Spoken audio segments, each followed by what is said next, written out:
Across the UK, online and on DAB. Talk Radio. We have ways of making you talk.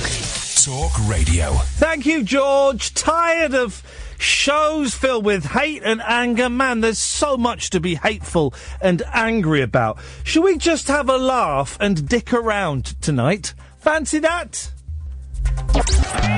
Late night, Iain Lee on Talk Radio. We have ways of making you talk.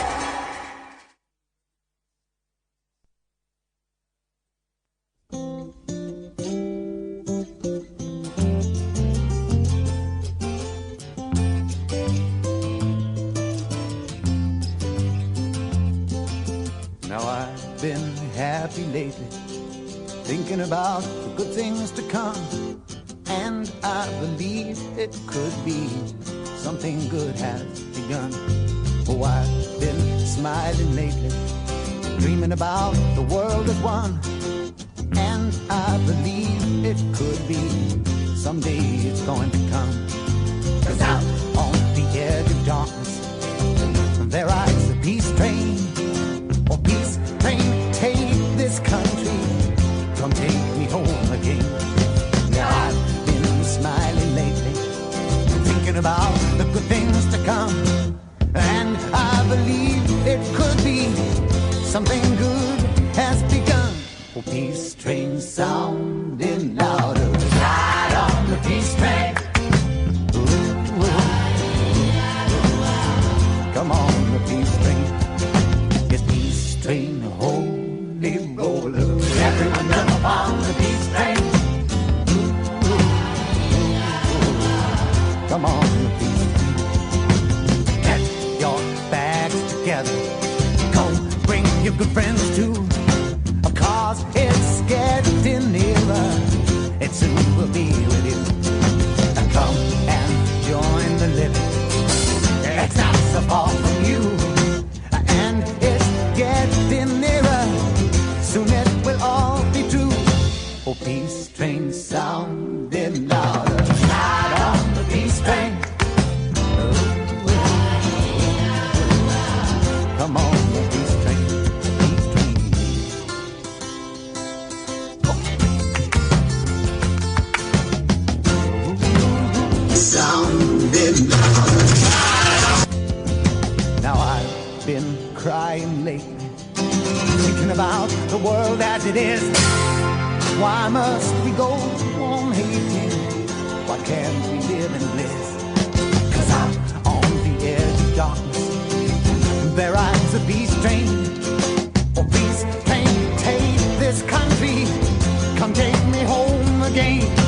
Oh, peace train sounding louder, ride on the peace train. Come on, the peace train. It's peace train, the holy roller. Everyone jump on the peace train. Ooh. Come on, come on, come on. Yes, come on, peace train. Hey, yes, it's the peace train.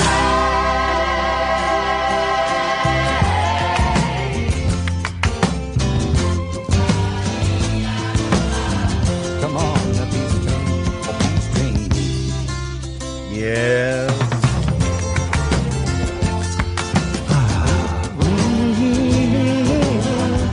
Isn't the world pony at the moment? Isn't it? Isn't it pony? God, stuff happening in places around the world that, well, you know, they're a little bit terrifying. If I'm honest, a little bit terrifying.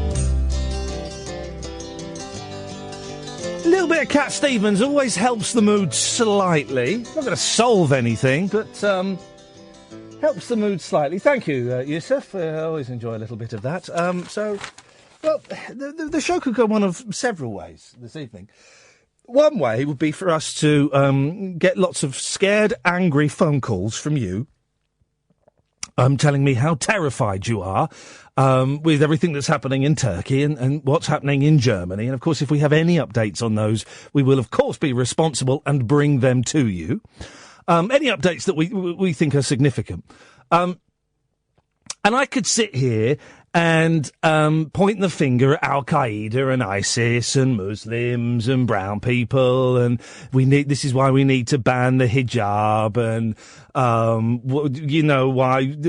why we need controlled borders, and why haven't we heard any Muslim leaders come on and decry this? All of that stuff. Could do all of that stuff. Yeah, I'm bored of Muslim leaders going on the radio and saying these people don't represent Islam. I'm bored of that. I know that these people don't. So we could do that kind of show, and that kind of show would get me loads more listeners, and it would get me loads more callers. Just spoke to George Galloway. George is filling in for James Whale all this week, who's filling in for Julia Hartley-Brewer. So it's a cracking lineup. And George, very briefly, as we exchanged, we were in the same studio, he said, it was a tough show tonight in terms of calls. We hardly had any calls. And I said, well, George, these are the shows we get paid for. The ones where it's loads of calls, I do them for free. I get paid for the ones where there's no calls. And guess what? I said to him, me giving George Galloway advice, he's been doing it longer than me. But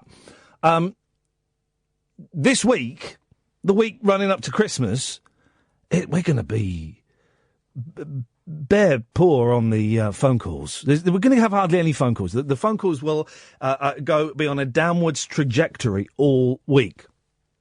Just because it's Christmas and people are away, and people's sleeping habits have changed, and there's parties going on and all those kinds of things. So, and I've got a stinking cold as well. I think I've stopped myself losing my voice, but I got a stinking cold. So I could do that.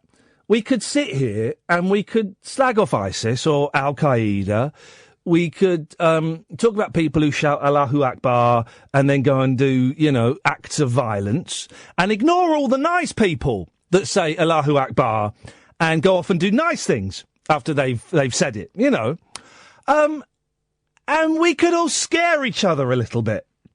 And we could talk about the Russian fella being shot in Turkey, and that's an act of terrorism. And where that might put, the whole world as things shift. But you've had plenty of that already. And you'll get plenty of it tomorrow. Oh, you'll get loads of it tomorrow. And we can all forget it's the week before Christmas. It's Christmas Day is it Sunday, Christmas? It's Christmas Day on Sunday. It's Christmas week, right? And loads of you have got kids. And loads of you have got children in you. And I don't want to scare my kids, and I don't want to scare my inner child or your inner child. So, let's just dick around a bit tonight, shall we? Let's just dick around, but be aware that, in the background there are some big things going on. And if anything, that we think that Catherine will be my eyes and ears on the news, if anything happens that comes up that she thinks that we need to know about, then she'll tell us. Or you're quite welcome to go and listen to, another radio station if you want that tonight. If you want to be scared, if you want scary stories about the bogeyman, you're quite welcome to go and listen to, every other phone-in that's on right now. Because they'll be doing it. They'll be scaring you. They'll be telling ghost stories. They'll be getting you scared, and you'll either be scared or angry. Scared or angry. I have.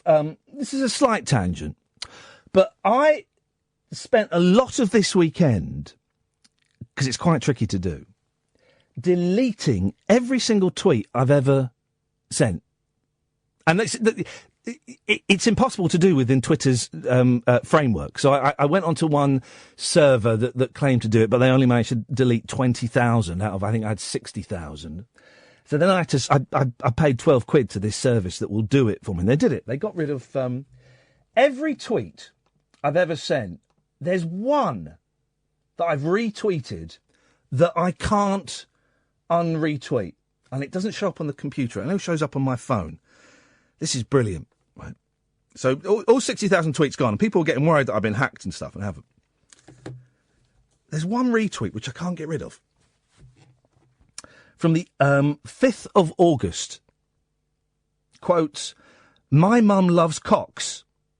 Award-winning radio from Iain Lee. For some reason, I cannot retweet that. Now, part of the reason, and this isn't me retiring from Twitter, it's something that that I've talked about a lot. I've discussed it a lot. Lots of you have given me advice on the show and on Twitter. I can't quite, and I've been speaking to Robin Ince kind of about it. We've exchanged a few emails, and that's popped up. Who's a comedian who's kind of backed away from Twitter. I'm not quite ready. It's like being married to an abusive partner, right? I'll get battered around a bit, but a few days after the battering, I'll go back and go, it's not as bad as that. I'll be able to work within this framework. And I'm not quite ready to get rid of Twitter completely. But what I have done is I've deleted every single tweet. Now, I'm not naive, I'm not stupid. I know those tweets exist somewhere. That if something's been published on the web, Gatford and John, I will come to you in a bit, 0344 499 1000, we are taking calls. If something has been published on the web, then it's out there, everywhere. Okay, so it's not that I tweeted something that I'm embarrassed about. I've got rid of them, from my timeline. If you were to go and look online, you could probably find them somewhere, although why would you want to do that? But Twitter last week turned into a very, very nasty place for me. Because we did that mean show. We did the mean show last week. That was a bit mean. I wrote a blog and some people dug it and some people didn't like it, and that's groovy. But what's interesting is the meanness that I was commenting on radio also is perhaps more prevalent online. Twitter in particular, Facebook a bit. I had lots of people, actually I had some people on Facebook saying they'd rather wipe their arse with razor blades than listen to my show. That's fine enough. There's people you can block and delete easily, fine. But for some reason on Twitter, it hurts. It really hurts. And there's a lot of meanness. And there have been other broadcasters got a little bit mean. I had a message from someone that started, "Hey, depressed boy, you want a shitfest? You've got one." And then it ended with, "What a pathetic winker you are." Thank you, Ed. "Hey, depressed boy." And I just thought, all of these threats and these insults, they only exist in the digital world.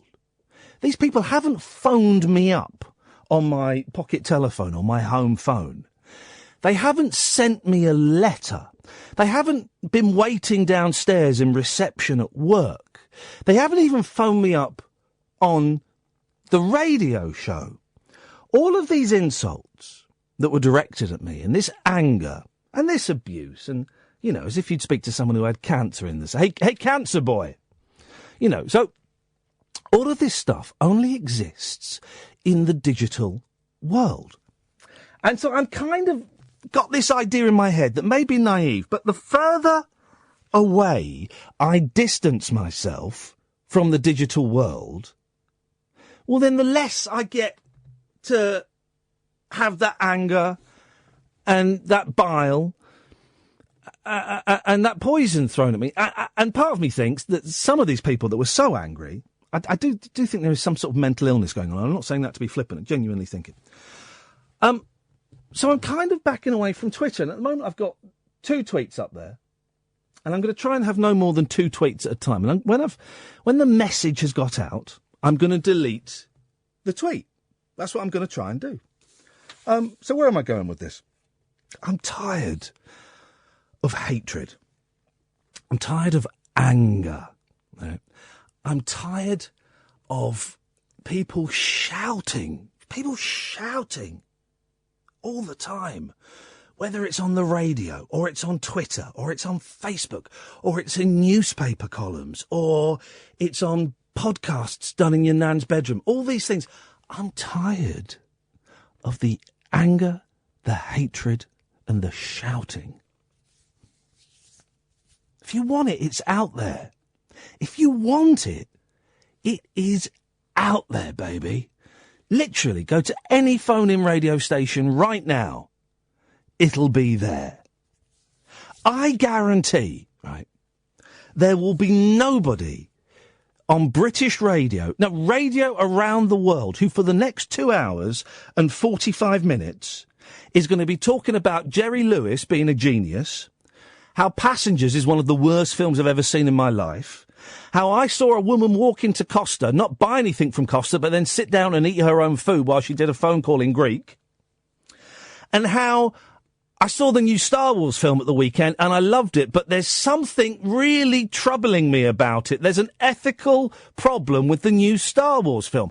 I guarantee there is no one broadcasting anywhere in the world that's going to talk about those things. If you want to come along, man, you are totally, totally welcome. I think you'll enjoy it. I do think you'll dig it, okay? And, I think you'll enjoy the break from being scared and from being shouted at.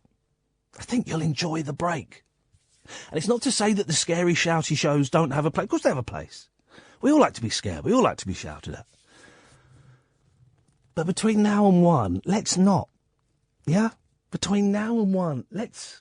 I don't know. It sounds bent, doesn't it? But let's just try and love each other, man. Let's have a laugh. If anything, we've got our eye on what's going on around the world. If anything big happens, we'll let you know. Don't worry, okay? But between now and 1 o'clock, should we just have a laugh? You fancy that? I do. I bloody need it. 0344 499 1000. We've got John, Gatford, Andrea and Patrick. That's not a bad start, is it? Late Nights with Iain Lee, Talk Radio. The wild man of late night radio is back. Iain Lee on Talk Radio. We have ways of making you talk. 0344 499 1000. We will be talking about the new Star Wars film. No spoilers. There'll be no spoilers. But there's something in it that really has... I was watching it and it troubled me quite a bit. We'll get to that in a second. John! Ian. John. Hip, hip, hip. Hip, hip, hip. John, what you got for us, boss? Okay, so if I understand correctly, am I right in thinking that you're a vegetarian? That is incorrect. Okay. I was a vegetarian for 27 years. What made you stop? Meat. Meat made me stop. Fair enough. I went back to meat, and I still haven't got my head around the ethical issue of meat. I do ethically think it's wrong, but at the moment I'm loving meat too much to stop. That's fair enough. Okay, so if you put your ethical hat on for a moment. Yes. And have you heard of synthetic meat? So that's like meat grown in a laboratory. But it's actually meat, yeah? Yeah. So what they do, they scrape off some cells from, I don't know, like a chicken. Lovely bit of cell scrapings, huh? Yeah. Then they'll, add some cellular food in the form of fluid. I'm just adding some honey to a chamomile tea because I'm losing my voice. So I am listening. Go on. Yeah, so they add this cellular food to it, and they keep growing it and growing it. And, the same way they can grow a human ear, like a test tube, they can grow a chicken breast.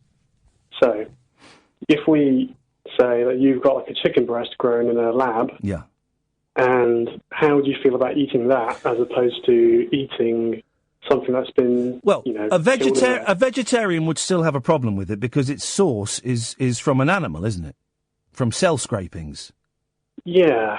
That's a good point, actually. So this, and I don't know how they take cell scrapings. I missed that day at cell scraping course, but I'd imagine it ain't going to be a living one. True. Yeah. Sorry, John. I've totally. Are you a vegetarian? Yeah, I am. Yeah. Mate, give it up. Honestly, have you ever? No, I'm not going to ask that question. I'll tell you the question I was going to ask you, and then I'm not going to ask it. But I was going to ask if you've ever taken LSD. I'll tell you why. I didn't eat meat for 27 years, okay, and then I started secretly eating meat and not telling my wife. And then one day I texted my wife and I said, it was a Sunday. I said, please don't ask me any questions about this. I'm just going to ask you to do something, and we can discuss it afterwards. But tonight, would you cook me a steak? and this is about 3 years ago. I'd never had a steak, never had one, and she got a good bit of steak from Waitrose, and she cooked it beautifully, and I sat there, and it was a bit embarrassing because I'd never eaten meat in front of her. I sat there, closed my eyes, and I sucked the steak. I sucked it because I put it in my mouth, and I was savouring every sensation, the texture, the thickness, the chewiness, and then I realised if you sucked it, you got this incredible taste sensation at the back of the throat of it was just the most amazing meat juice. And I savoured that steak, and it was a real experience. And then we discussed it, and I said, look, I think I'm going to eat meat again. I'm going to eat it for 3 months and then see where we go. And that was 3 years ago. The next day, I was doing a breakfast show. And the reason I mentioned the LSD is because the next day, I had to get up at 4:15. And I got up, and it was... I've read people describing psychedelic experiences on LSD and how colours and patterns and everything seem more obvious and brighter. Uh-huh. And the people who take it seriously, and I'm not suggesting people do, but people who take it sometimes feel that they have more of a purpose in life. I felt like that driving to work the next morning. I felt, instead of the normal lethargic feeling, I felt energised. Everything was brighter. I could see colours better, and I felt like I had a purpose. Is this from eating the meat, or is this from LSD? No, this is from the steak. Oh. That my wife laced in LSD. Right. No, this was from the steak, and the next morning I felt alive, John, for the first time in a long time. Now, of course, now I've eaten too much meat, and now I'm fat, and my colon is stuffed. So I need to, I know it rots your back passage. That's what meat does. So I probably need to cut down on the meat, and I will cut down. But yeah, enough tasty, man. How's the gym going? Well, I couldn't go this weekend because I had a cold. Yeah. So I might go Wednesday. It's going all right. The first 3 weeks I hammered it. Last week I kind of backed off. Last week I backed off a little bit, and I do need to keep doing it. I just can't seem to shift any weight, John. You know what you should do? Yeah, go on. I mean, going to the gym is hard at the best of times. Yeah. But if you take up a sport, so, something like energetic, like squash or badminton, you'll probably find it's easier to shift the weight if you're doing something that, you enjoy playing. Yeah, I know what you mean. I know exactly what you mean. I'm going to classes at the gym. I can't, if I go to the gym and just do some weights, after about 20 minutes, I'm bored and I'm embarrassed. So I'm making sure I go to classes, and I'm doing a lot of, I was doing, up until last week, 3 spin classes a week, because those are hard. They are hard. But I can do spin classes, and I come away feeling I've achieved something, and I feel knackered, and I sweat a lot, and I swear under my breath. So I think that might be my thing. I don't know how good that is for weight loss necessarily. I know it's good for cardiovascular, but I think it's pretty good actually. Really, I just can't. It's this thing is, it's these bloody pills that are causing me to put on weight, and I just can't seem to shift nothing. Anyway, thank you, John. I appreciate your interest, and thank you. But hang on a second. I've just realised. So you're a vegetarian that wants to eat chicken? No, I'm not. No, come on, man. You want to eat a bit of lamb. If they can genetically create lamb in the laboratory, you want to eat that with a bit of mint sauce. That's what you're saying, isn't it? Well, it's tempting. Totally busted. Totally busted. That's what he called in for. Wasn't about me being a vegetarian. Wasn't about me being able to. It's him.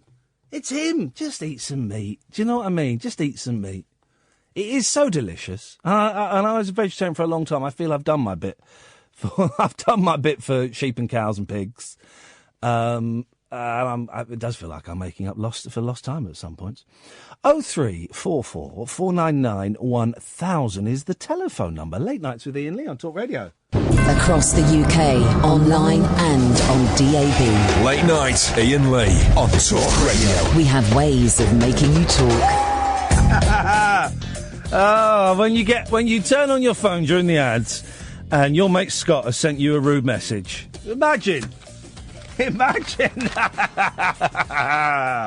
Thank you, Scott. Let's just say it's going to be a clash of the titans tomorrow when me and my old friend Justin Dealey, the name will mean something to some of you, we're meeting for the first time in over a year in Uxbridge, where Scott Balcony lives. And we're going to get drunk on burgers, and we're going to go and chuck eggs at his window. That's what we're going to do. Gatford! Hello, boss. Hello, Gatford. How's it going? Hey. Yeah, that good. By the way, just from that last conversation, is there anything in meat-flavoured throat sweets, do you think? Yeah, I know what you're... Have you got Valentine's number still? I know what you're talking about. That could... Hey, listen, have you seen the new Star Wars film yet? No, Are you going to? Oh, you're not allowed out? Oh, because sex offender. Yeah, the sex offenders register and your... What do they call it? The brace that you have to wear on your leg. What do they call that? A detector. Yeah, I don't have one. Yeah, the thing. So you're tagged, and you're on the sex offenders register. And so for those reasons, you're not allowed out to see kids' films. That's fair enough. Yeah, that's the system working. I can dig that. No, that's fine, Gatford. That's fine, Gatford. Say that again. That's not true. That's true. There we go. We got that. That's fine. He's got the curfew. He's got a curfew, and he's not allowed within 100 yards of kiddies, and that is fine. Do you want me to go out right now? Yeah, well, yeah, you will do, but the alarm will go off. Go on, now you go. What? No, I'm not. No, you're not allowed to. No, because it's dark. I'm cold. Exactly. Well, no. Yes, I will see the film. I would like very much to see the film. If anyone is listening, I would like to drive me. Can I say, right? No spoilers. Of course. Yes. But there is. How am I going to say this without saying spoilers? Okay, I can do this. Right. I went and took the boys this weekend, and it is a great film. It sits in between the 3 and 4. 3 and 4. Attack of the Sith, Revenge of the Sith, and it sits in between them, right?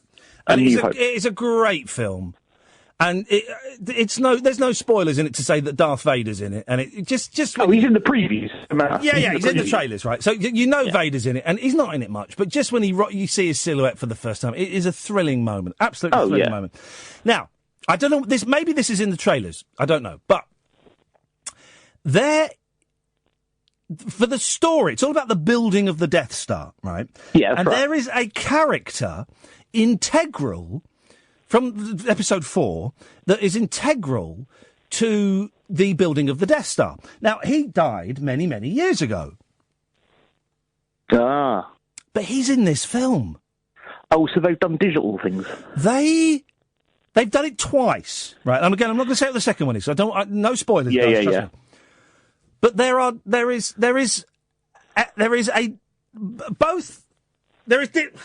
digital effects on the screen, okay, twice for 2 actors. Neither of those actors exist anymore. One of them is dead. And it's quite a big role this dead actor's got. And it's brilliant, right? You know, did you ever see Tron Legacy, where they had Jeff Bridges now having an argument with young Jeff Bridges? Yeah. And it looked quite good. But young Jeff Bridges was a bit glassy-eyed and a bit wooden. Yeah, it wasn't. Well, this fella that's in it is brilliant. He win an Oscar posthumously. No. Well, I don't know. It opens up all kinds of questions. Right. First of all, the effects are brilliant. The voice is completely different. They've got a terrible person doing the voice, but this fella looks and walks and breathes and has this there. He blinks a little bit less than you would expect. Yeah. It's brilliant.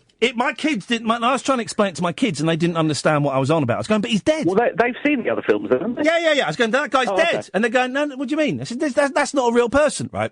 So, it's brilliant, but ethically, it leaves me scratching my head. Andrea and Patrick, I will come to you in a bit. 0344 499 1000.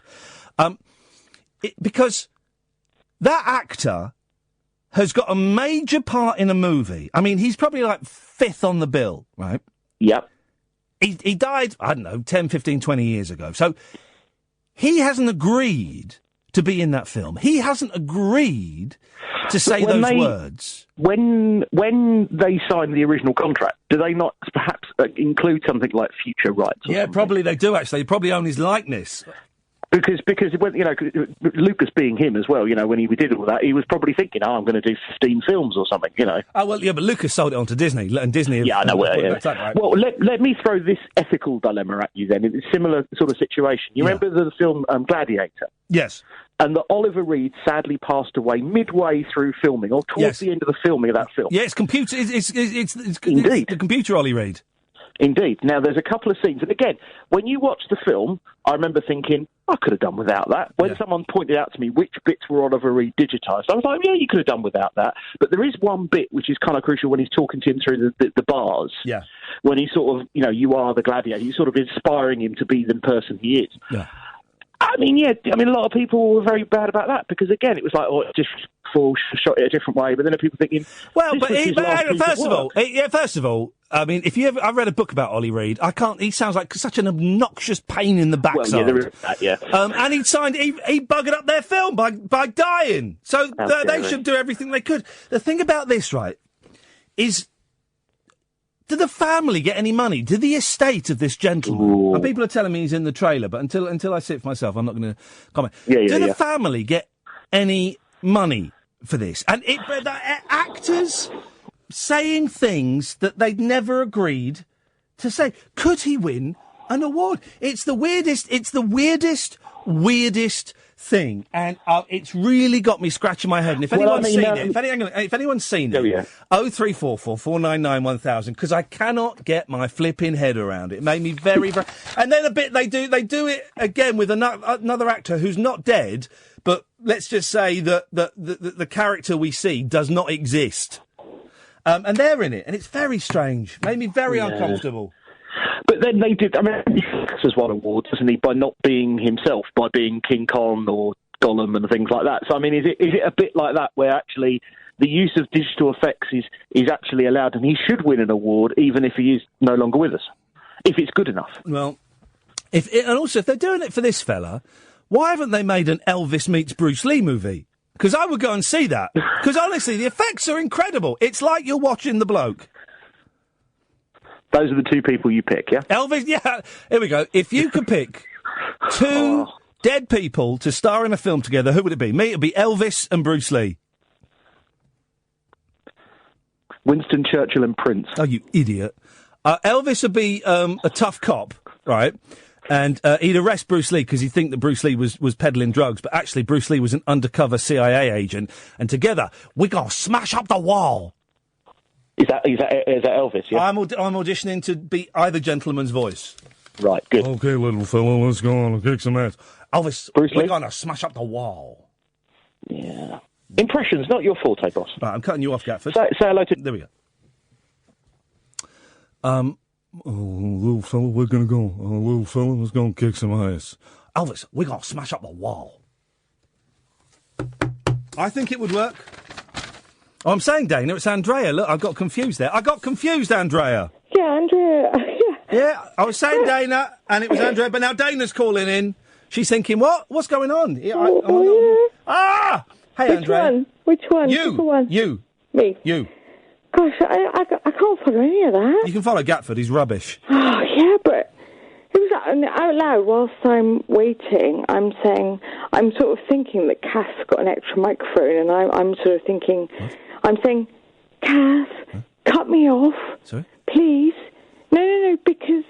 I can do that. I'm pointing at the screen now. Well, I'd rather you didn't, but you can if you want. Okay, you could, of course, hang up at any moment. I know, but the thing is, when I have before, they have called me back. Oh, there's no escape. It's not a problem. That's not a problem. There's no escape, Andrea. It's not a problem. And then I've got to try and find the phone and then deal with the menu, with the little answer phone and all the little call things that come up. And I'm not brilliant at that.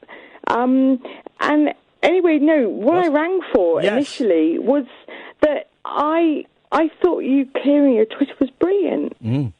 Oh, I thought it was just cathartic. I just thought it was purging. It was just... Could you see it purging? Because I was having real trouble doing it. I I have a problem with that word. You used because it has been, yes, I have had an eating disorder. So, okay. But hang on a minute. I'm looking at. But yeah, hang on it. But then you just used the word purging. Yes, I sort of had it in brackets in my head. But it came. The brackets were dropped. You know what? The thing is, it is what it is. You know, we can put fancy words on it. Yes. And I did feel like, okay, purging, but when I was younger, purging was something where you got rid of stuff. Purging is the right word. But if it makes you uncomfortable, don't use it. No, I mean it doesn't make me, but I'm always very, very aware of other people that, oh God, it's this kind of thing. You know what it's like. You sometimes you say a word that you've used years and years, and suddenly gollywog. It's almost like, yeah, absolutely, because they're golly dolls now. We don't, you know, and we weren't allowed to call them gollywogs at the BBC. We had to say gollies. Yeah, and Justin didn't. They've recently, but it was really strange because I was listening to a station earlier on today, and one of the guys from a black association was on, and he used it twice, gollywog. Yeah, golly dolls, but with the W word. Yes. And I'm white British, and I sort of like almost clenched and thought, eek. There's a song, right? One of my favourite groups, right, is called the Bare Naked Ladies. I love the Bare Naked Ladies. They did a brilliant album for kids called Snack Time. It's a kids' album. It's brilliant. Really? Right? And when first time I interviewed them, I said, guys, I love Snack Time is a piece of genius, right? Yeah. But I think it's track 2 on there. We can't play it on the radio.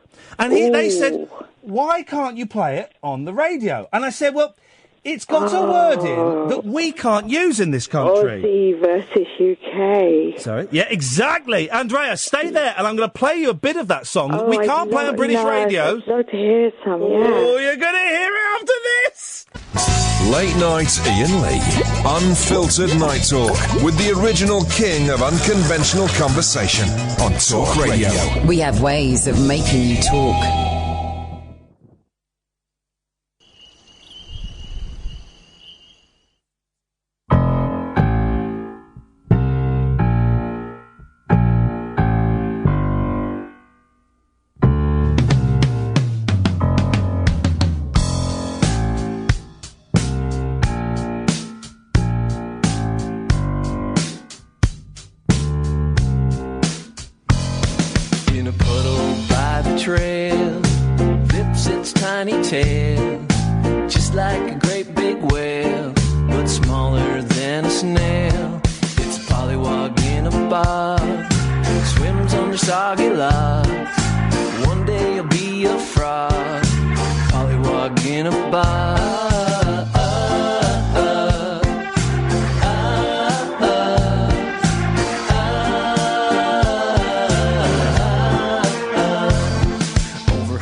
That was just brilliant. It's brilliant. It's about a tadpole. But over there, it turns out in Canada, the word for tadpole is pollywog.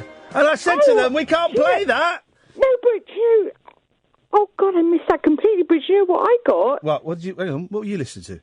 No, I listened to it. Oh, yeah. And they were listening on their lily pads Yes. and the cedar trees. Yes. And they're shrinking away. And suddenly... There was a Jamaican accent. Ribbit, a tadpole exhibit. That makes it even worse. That's what I was thinking. Ribbit, a tadpole exhibit. A transformation no man can inhibit. Amphibian change may seem strange. Up from the leg come the jump up to the top of the stump up, count the legs for the jump up for the top of the stump. It's good, isn't it? That's what I thought was the offensive bit. I completely missed it. You pudding. Well, we're fed all this stuff. How ridiculous! I just was writing. I just had little bullet points. I'm just sort of sitting here with a pen. Drinking? I do that with no.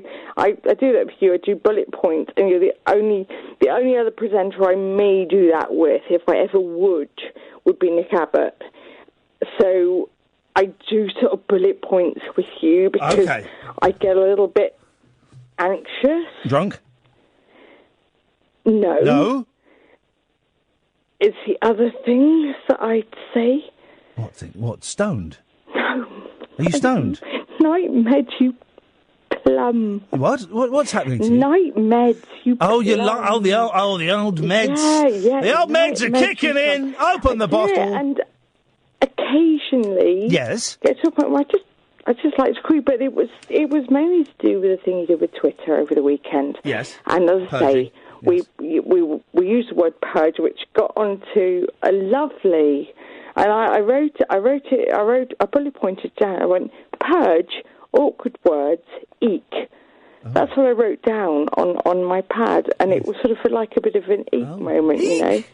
Yeah, that kind of thing. Did you have an exclamation mark after the... Yeah, of course you do. Otherwise, eek doesn't make any sense on its own. It's got to have an exclamation mark, or as the Americans call it, an exclamation point. Yeah, I mean, but no, I did. I like, as I say, I like what you did. I did the same with a little bit of paperwork over the weekend. I just had like a stack of stuff that was just... I deal with current issue stuff, but then there's old stuff that you've got to deal with. Yes. And so I did. What about future stuff? Do you ever deal with future stuff, or do you just wait until that becomes current? No future stuff really happens, which is okay. Well, we don't. I want some of those pills. I've got something on the 23rd of April. That's about that. You got nothing on the 25th of December? Yeah, it's a Sunday, isn't it?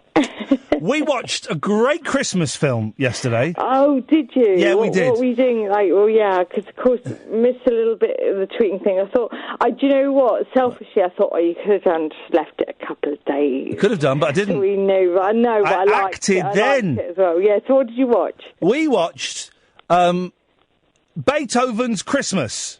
Oh, God, are you aware of the Beethoven movie starring the dog? Of course, the St. Bernard, yes. Well, he's in a Christmas film. Yeah. The one. Yeah. Did he have anything around his neck? Because they didn't. The original ones, didn't they? No, there was nothing around his neck. But in this film, he's a celebrity. He's famous for being in the other films. Oh, gosh. Everyone's going, oh, my God, it's Beethoven, the dog from the films. Oh, Lord. That's weird. Haven't they thought of that on something that they could... That's, like, really clever. I think maybe... A lot of people on Twitter saying you sound like Diane Abbott. Oh, God, no. Can you say for me, Andrea? I love that. I'll tell you what. Can you say? Really do. I'll talk right. I come from near Plymouth. Can you say? Okay. The people in. I have got the backing of everybody in Hackney. I have the backing. Oh no. I can hear. I've got the backing of everyone from Hackney. There we go. You see, it's Diane Abbott on the phone. Andrea, thank you very much indeed. Always a pleasure to talk to you, even if I don't know what you're talking about. So we watched Beethoven's Christmas. Now, I'm not really a fan of the Beethoven films, right? But we wanted to watch a Christmas film because I had the kids for a couple of hours. and we're going through Netflix, and they'd seen Arthur Christmas, and we'd seen Home Alone. So we watched this Beethoven film. It was awful. It was awful. An actual elf fell out of Santa's sleigh, and Beethoven could talk. Beethoven can't talk. Beethoven could talk in this movie. Imagine it, Jerry. Beethoven could talk. He's composed. Well, no, not the composer, the dog, you muppet. So. You right, Jer? Yeah, a bit spaced out at the moment. Oh, you should get on. We'll give you Andrea's number. Yeah, she sounds a cool sort of person. Yep, she's lovely. She sounds a... What was I going to say? I forgot. No, hang on. Have you got a wheelchair yet? No, I've got to ring a certain company up tomorrow, but I know what they'll say. They've got one for me, but I've got to have my assessment first. I appreciate everything Catherine's done, but she's done loads for me. Well, why? I don't understand why they can't assess you. He's got to wait 6 months for the assessment. That's utter arse. It's crap. Hang on, let me... Oh, Pollywog. Yes. It's a debut EP by the Beastie Boys in 1981. Was it really? Well, there you go. Pollywog Stew. There we go, you see. Amazing. I know. How are you anyway? Oh, Jerry, you know what? Oh. I'm faking it to make it. That's always good. The mask is always good. The mask is although I laugh and I act like a clown, beneath this mask I am wearing a frown. Yes, that's what I do to make the people up here, put on that forum, make them all happy. Because we have a shit life. Yeah, no, you know what, I can dig that. Life could be better, Jerry. Life could be better. But then I suppose a lot of people can say that. I'm kind of keen to get Christmas out of the way. But what's that going to... I don't know. Life could be better, Jerry. Is he sports personality of the year? Say that again. Is he sports personality of the year?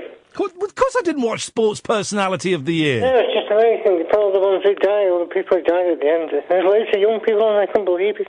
Shocking. Loads of young athletes. And Jack Bannister and his little sister Staten, the critical.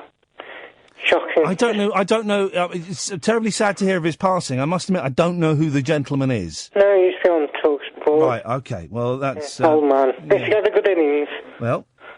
No pun intended. He was a cricket man, was he? Yeah, cricket man. Right, okay. He's a good man. Okay, I know very little of these. And hang on, yes?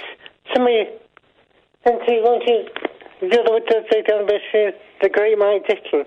Yes, he's not died, has he? Mike Dickin died 2 years ago. Oh, Mike Dickin died. I thought it meant that Mike Graham, the two Mikes. No, I don't think he's alive. Yeah, Mike Dickin 10 years ago.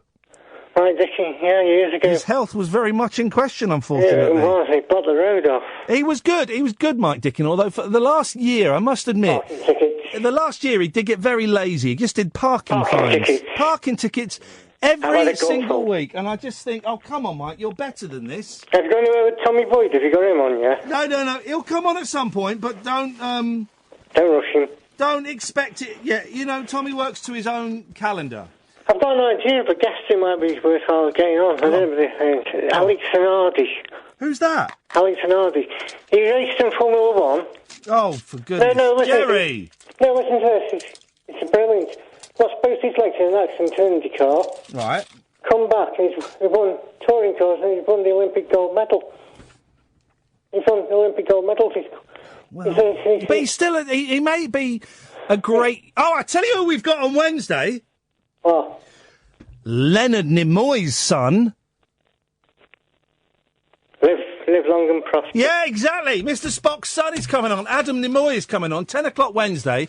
He's made this brilliant film. You can get it on Netflix and DVD. Called, I think it's called For the Love of Spock.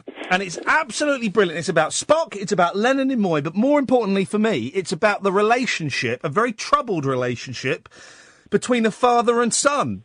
It's a cracking movie. It's live, Jim, but nothing new. Oh, don't you start. We had that the other night. Thank you, Jerry. 03 44 499 1000 is the telephone number. Yeah, Adam Nimoy's coming on, which is absolutely brilliant. Watch this. Isn't the modern world funny? I mean, me saying I'm kind of backing away from Twitter. That's how I got in touch with him. I watched the film, and as the film was ending, there's a really sad bit at the end with Adam's wife. And I tweeted him and said, all right, Adam, I'm enjoying your film. Any chance you coming on? And finally, we're in touch, and we've been emailing each other, and I'm absolutely thrilled. You can watch it on Netflix. So Adam will be on Wednesday at 10 o'clock, and we'll have a chat with him. I'm really looking forward to it, because it's such a good film. Another 2 hours of this nonsense to go. 0344 499 1000 is the telephone number if you want to give us a call. All the other stations are, you know, talking about all the scary stuff that's going on in the world and telling you why you should be scared. Why don't we celebrate life for the next 2 hours and forget about being scared? You up for that? Good. Late nights with Iain Lee on Talk Radio. Across the UK, online and on DAB. Talk Radio. For those about to talk, we salute you. Talk Radio. The day I take any advice from a gentleman called Alex Belfield is the day that I hang up my headphones. Do call in, Alex. You tried to call in on Friday. Why don't you call in tonight, you muppet? Late night, Iain Lee on Talk Radio. We have ways of making you talk.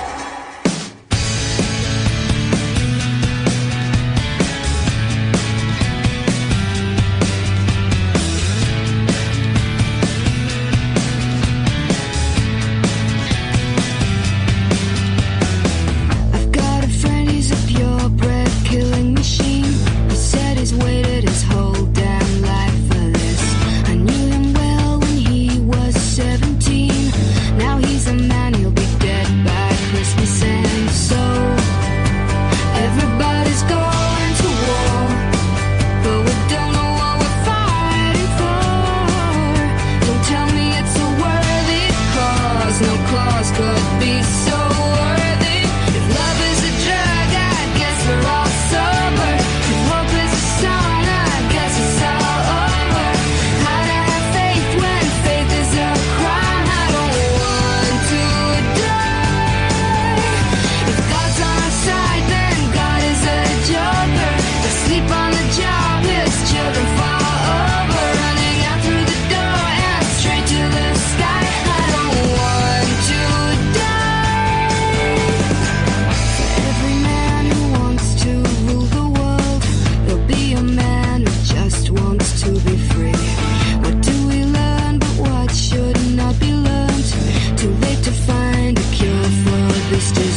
am impervious to attacks from bellends, okay? Just don't worry about that.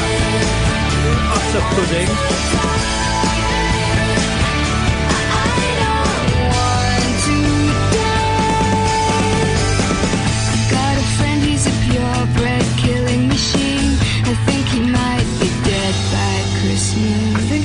sad, right, that when there's some really horrible things happening in the world right now, right, I mean, really unpleasantness going on in the world, that people are at home getting drunk and feeling bitter and sending off emails to a radio show they don't like. I mean, how sad have you got to be to do that?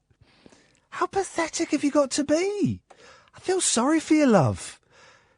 Remember Angry Andy who phoned? Remember, he's on the YouTube. He tried to call in on Friday and then bailed out. And he's just sent us an email. I just feel sorry for you, love. Why are you so angry? What? I don't understand what your problem is.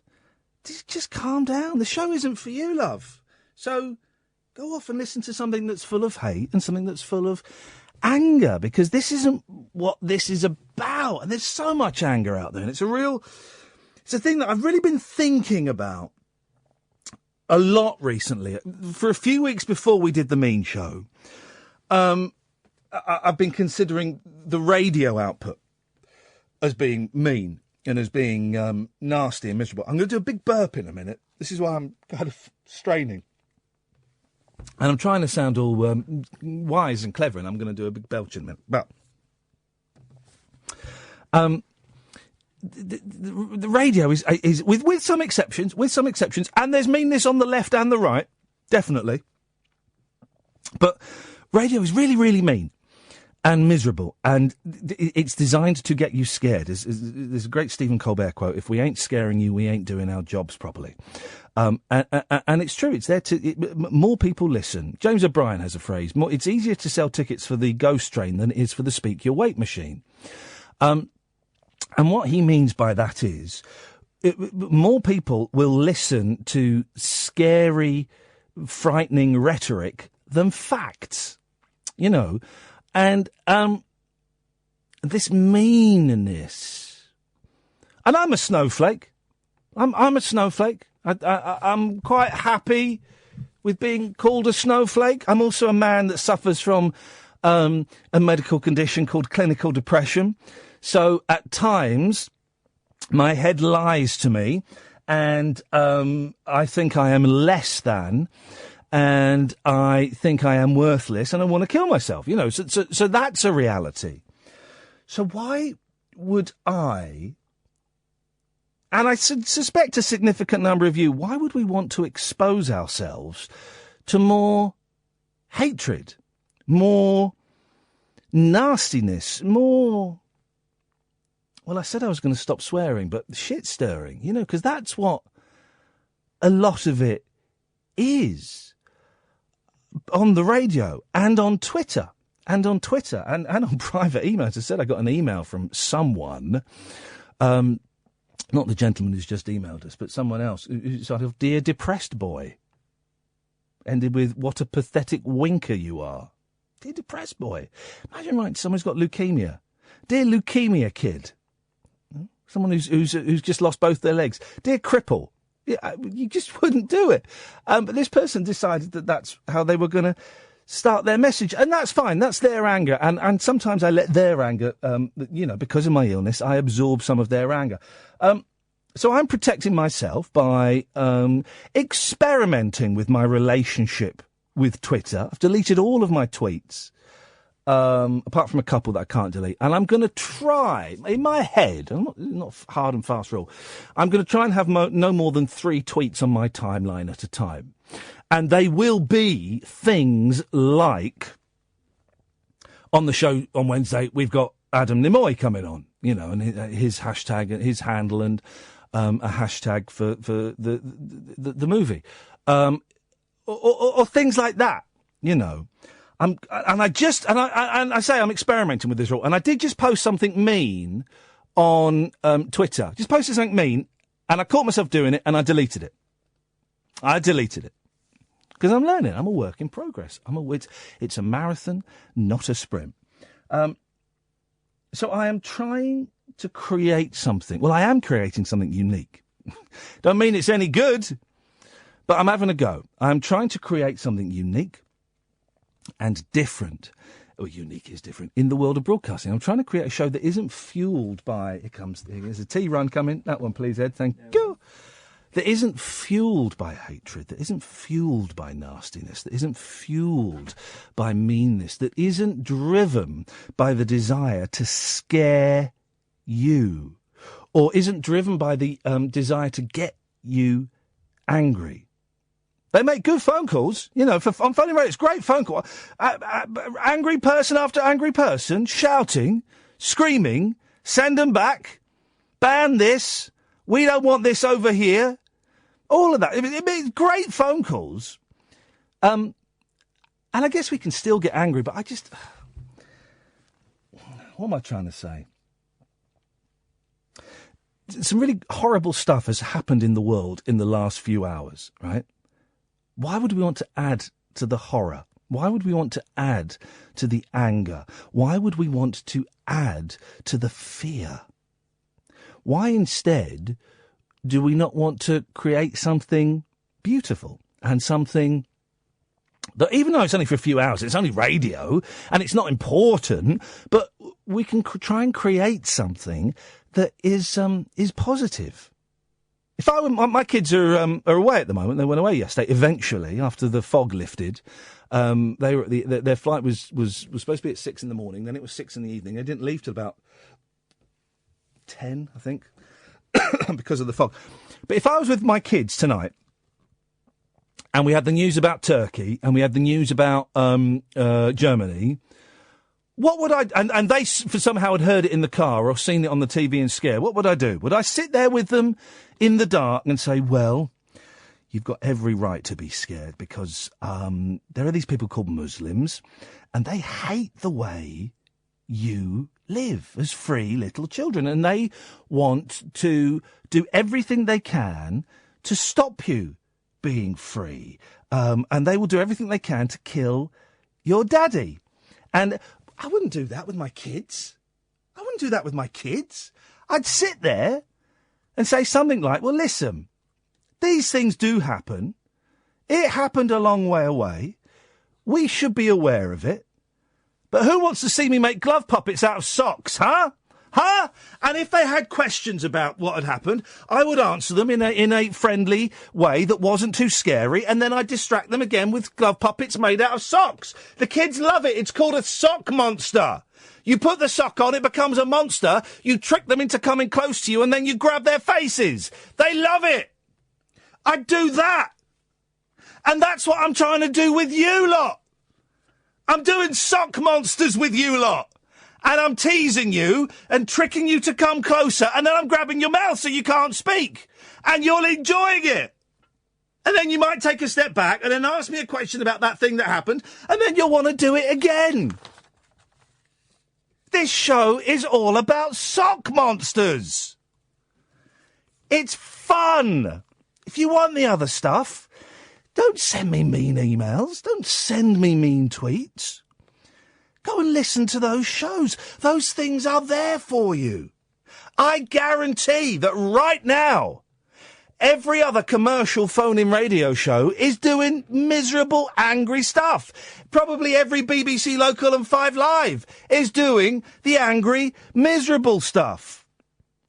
We're the only radio show in the world right now that is doing sock monsters. Sock monsters. And yet people still send me angry emails about whatever. People still slag me off on Twitter. Other broadcasters send me emails headed, Dear Depressed Boy. What is that? And what I'm learning to do is to realise that that's their problem and hand that over to them.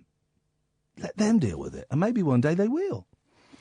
So, everybody, you guys know who I'm talking. You know if I'm talking to you or not. You know, peace and love, man. Peace and love. I suggest you go and listen to other radio shows, or you try and really listen to this radio show. We're doing sock monsters, yeah. 0344 499 1000. Late Nights with Iain Lee on Talk Radio. Late Night Iain Lee on Talk Radio. We have ways of making you talk. John, can you call back because we can't get through to you? One more thing and then we'll get to Dana. 0344 499 1000. There's a brilliant website, the Talk Radio listeners page, which is set up by fans of the station, and you can go there during the show and talk about this show and other shows. Most people are on my Facebook page because we're streaming the video on Facebook. But I just popped over there because I like to have a little look at what's going on. David Price isn't happy. David Price is not happy. I refuse to laugh. There's been a terrorist attack. Poor Germans. Okay, right. That's your choice not to laugh. I'm choosing to try and lighten the mood a little bit. Remember when Bob Hope would go out to Vietnam? Do you remember that? I'm not saying I'm anywhere like Bob Hope or anything like that, but Bob Hope and other comedians and entertainers will go out to Vietnam to entertain the troops. They shouldn't laugh. And then Dean says, I think a talk-based radio station should be covering it. Dean, what would you like us to do for 3 hours? I've said, if anything new or major develops, that Catherine has got her eye on it, that if she spots anything we think that she thinks we should know, she'll tell us. What would you like to hear for 3 hours, Dean? Tell me what you would like to hear for 3 hours. You want to hear the number of people that have died? You want to hear us talking about... who would we get on? A terrorism expert. So there's that guy from that university who I've spoken to before who's quite angry. We could get a German on to describe the scene, what it was like, what that part of the town is like. What would you like, Dean? What would you like for 3 hours? 3 hours of conjecture and fanning the flames. LBC, 5 Live, they're there. They'll be doing those things right now. And it's great that they're doing those things. Isn't it nice to have an alternative? Isn't it nice to have something a little bit different? We're doing Sock Monsters this evening. A bit later on, I'm going to play you you might have seen it. It's done the rounds a bit today, and loads of people sent it to me. Jerry Lewis, I had a bit of a thing for Jerry Lewis. Jerry Lewis, who's 90, did an interview. It's 7 minutes long. I'm going to play the whole thing, right? He did it for the Hollywood Reporter. And it's being touted as 7 uncomfortable minutes with miserable Jerry Lewis. It is brilliant. It is brilliant. That I should ever end up doing an interview like that. It's absolutely wonderful. Ed, you look like you're about to speak. What are you about to say?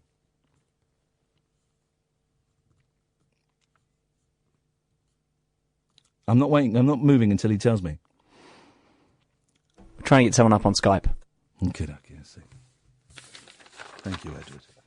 But you positioned the microphone in such a powerful way. I thought you had something. 0344 499 1000. It's going to be quiet on the phones this week. Busy first hour. I suspect it will drop off because it's Christmas week. But Dana's on the line. Evening, Dana. Hip, hip, hip. Hip, hip, hip, Dana. How? Well, you're doing okay, I hear, it seems. But you're okay. I'm all right, Dana. I'm all right. I've muffed that up a little bit. I've had a couple of drinks, sorry. Yay! Because how was work this weekend? It was good. It was really cold. Basically working in the freezer section. Yeah, it's a tough gig. Even with the gloves on and that, my fingers are absolutely frozen. But I'm not back there till Thursday. So. Oh, okay, so you can thaw out by then. Tomorrow, could I just request tomorrow? Would you for the Sock Monsters? Yes. Could you possibly have odd multicoloured socks on? Generally, my sock monsters are black or grey, I'm afraid. Those are the only socks a 43-year-old married man needs. All right. Well, that's fine. I'll accept When those. did we make the transition from white socks to black socks? Because when I was growing up, it was white socks. And then suddenly, if you wore white socks, everyone went, oh, Michael Jackson. And you had to wear black socks. And now you don't see anyone wearing white socks unless they're a Michael Jackson impersonator. Or they're in Essex. Yeah. Growing up in the 70s and early 80s, it was white socks. When the bloody hell did our white socks get pushed out for black socks? Well, it's a bit like plain plain old grey. Oh, I really have had a drink. I'm so sorry. Hey, good girl. No, Yes. grubby sort of. Forget that. Listen, I saw Star Wars today. It was wonderful. And again, no spoilers. No spoilers. No spoilers. No spoilers at all. But what I would say, because I'm actually seeing it again at 10:45 tomorrow morning. I don't think I could sit through it second time quite so quick. I found it Oh bits no, of I've it a got little to. dry. Oh no! But the two characters, and I'm not spoiling anything. Don't worry. The two characters that you were talking about, the way they actually did it, they're body doubles. Who do get credited, and then what they've done is they've match moved CGI heads and CGI faces. So there is a physical body there. Right, I don't care about that physical body, because that physical body is irrelevant to me. Yes, What's relevant to me? Let's talk about the gentleman, because that's slightly safer ground.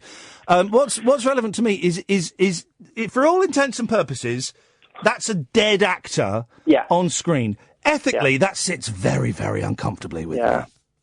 And it does, but like you say, it does bring up questions. It's sort of like, because contracts back in those days wouldn't have really had many clauses in. Of course, nowadays contracts, you obviously well know this, give all these online things and, for perpetuity or whatever the word is, back then the contract would have just been, you've made a film. Oh, I don't know. I bet the contract for Star Wars was pretty tight. Well, because Alec Guinness, of course, he got the best contract because he actually got the main reason he decided to do it, because he didn't understand science fiction or wasn't really a fan, but the main reason he did it was he actually got a royalty. He actually earned money, a percentage from the film, unlike all the other actors. None of the other actors got percentages. Hang on a second. This is the clip I think it is. Have a listen to this. There's Whack this up, Ed. there in the script. George Lucas suggested to me something of a samurai warrior in one way, hence I'm dressed in this, partly dressed like this. It's not. There's a bit where Alec Guinness... Oh, this is it. Listen to this. Alec Guinness reads from his diaries. Listen.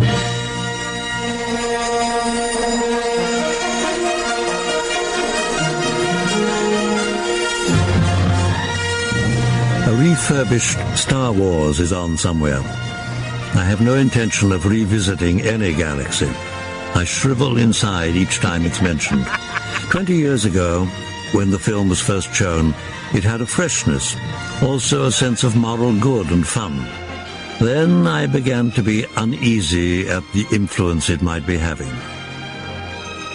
The bad penny first dropped in San Francisco when a sweet-faced boy of 12 told me proudly that he had seen Star Wars over 100 times. His elegant mother nodded with approval. Looking into the boy's eyes, I thought I detected little star shells of madness beginning to form, and I guessed that one day they would explode. "I'd love you to do something for me," I said. "Or anything," the boy said rapturously. "You won't like what I'm going to ask you to do." "Anything, sir, anything." "Well, do you think you could promise never to see Star Wars again?" He burst into tears. His mother drew herself up to an immense height. "What a dreadful thing to say to a child," she barked, and dragged the poor kid away. Maybe she was right, but I just hope the lad, now in his 30s, is not living in a fantasy world of second-hand childish banalities. That's brilliant. Fair play. Wonderful voice. Isn't that good? I think that was cribbed from Danny Baker's show, that exact, with the mixing and stuff like that. But absolutely brilliant. And sorry, but like you were saying, but the actor, again, no spoilers, the CGI isn't quite... I've been told that on an IMAX screen, this actor's face looks much better, and the CGI looks a lot more realistic.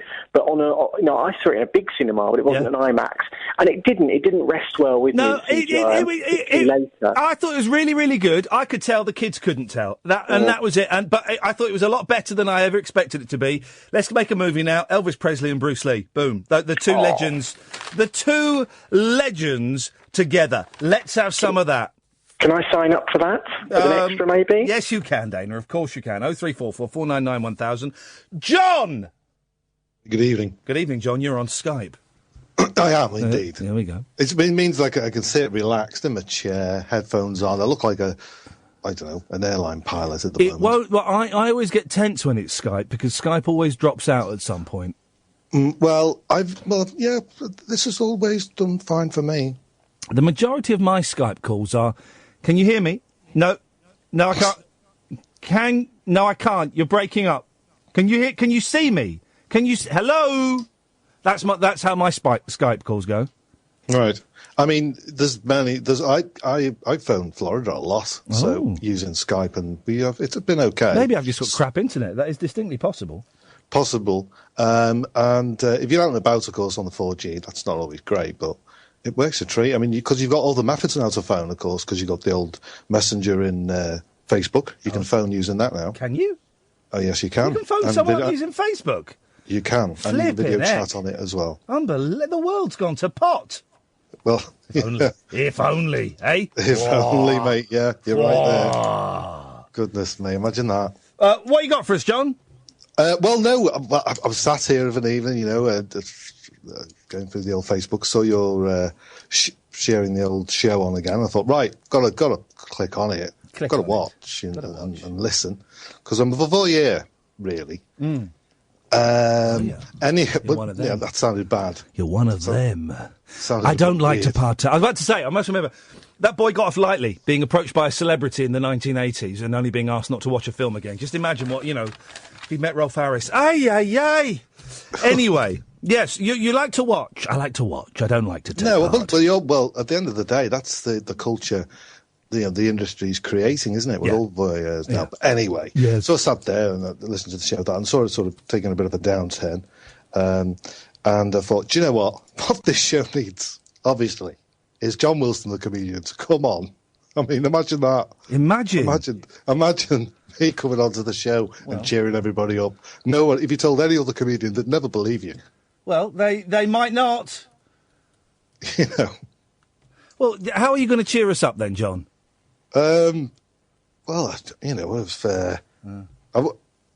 going to tell any jokes. No, we don't do that. We don't do that because that would be awful. No, that would be awful. Yeah. That would be really bad. Because I do a lot of writing in the evening. Yeah. When, especially if it's a full moon. And because I get some crazy ideas and thoughts, I think that's when I'm at my strongest. I often think when I finish this show, I should go home and I'm still, I'm buzzing, and I should go and do some writing and do some work and then kind of get to bed about 3:30, and I can't be bothered. I know that I'm not utilising my full potential, John, by going home and going straight to bed. But there you go. What can we do? Well, it depends on what you're doing. I mean, when you go home, you're not going to go straight to bed, surely. Yeah, I do go straight to bed, actually, because it takes about an hour to get home. I'll go home, have a bit of toast, then I'll get to bed, and if I'm still feeling perky, I will listen to another radio station, because it sends me to sleep, and I will read. But generally, I get in bed thinking, I can read a bit of my book, and then it's lights out. Oh, fair play. I mean, lights out. It's a Monday to Friday thing for you, though, isn't it? Yes. It's a week. But then again, I'm out late at times. But then again, when I come straight in, if it is late, then, I can't go to bed straight away because I just won't be able to settle. There's too much going on in my head. I don't get that. That wears off. That wears off over time. The busy head. No. Do the show. Whatever show it is. Done. Thanks very much. Bye. Good night. Home. Sleep. That's the way it should be. John? Yeah. I'm going to move on. Thank you very much, Sean. 0344 499 1000. Charlotte, Callum, and... it's Alan Caddick. Alan, in 3 words, tell us why people should come back after this break. Because it'd be fan-dabby-dozy. Because it'll... Fan-dabby-dozy. Do that again. Fan-dabby-dozy. No, but do the 3 words. Because it's fan-dabby-dozy. You did say because it will be fan-dabby-dozy. Yeah. Yeah? That's not 3 words. I said it. You said because you said will be in the first instance. No, I didn't. Yes, you did. No, I didn't. Well, all right. Tell you what, during the break, Ed's going to get that clip, and when we're going to find out, Alan, all right? Okay. Down your bum. The radio show for people who know the best part of the day is the night. Late Night Iain Lee on Talk Radio. We have ways of making you talk. Alan, so you're... yeah. OK. So you're saying that initially you said, because it's Fandabby-Dozy, yeah? Yeah. All right. Be quiet, because Ed, one of us is going to apologise to the other one and the listener, OK? All right? And Facebook. Well, if you want to... stay there. Ed, hit play on the cassette player. Because it'd be Fandabby-Dozy. Take that, stop. Go back. Because it'd be Fandabby-Dozy. Thank you. I apologise. Now, is that recording or is that real? That was real. For that, I graciously apologise. Did that happen in the first conversation or is it happening live now? It happened in the first conversation, which happened about 2 minutes ago. So this is a recording? Because it'd be Fandabby-Dozy. That's a recording. Which bit's real? Me talking now. Because it'd be Fandabby-Dozy. That's the recording. Because it'd be Fandabby-Dozy. That's the recording. Because it'd be Fandabby-Dozy. It's not Fandabby-Dozy, and for that I apologise. Hang on. Which bit's... is this real? Because it'd be Fandabby-Dozy. That was the recording of me earlier. This is me apologising Because it'd be Fandabby-Dozy. No, I'm apologising to you and my listener. Because I got it wrong. Hang on.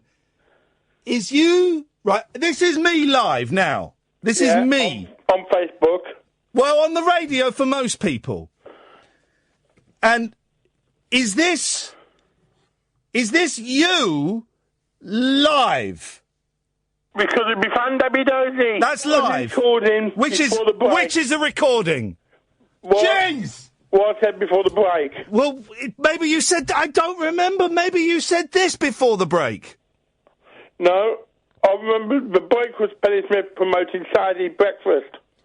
Right, OK. And there is no way you would know what the break was before the break, is there? That's right. So, is this you now? This is me talking now and apologising.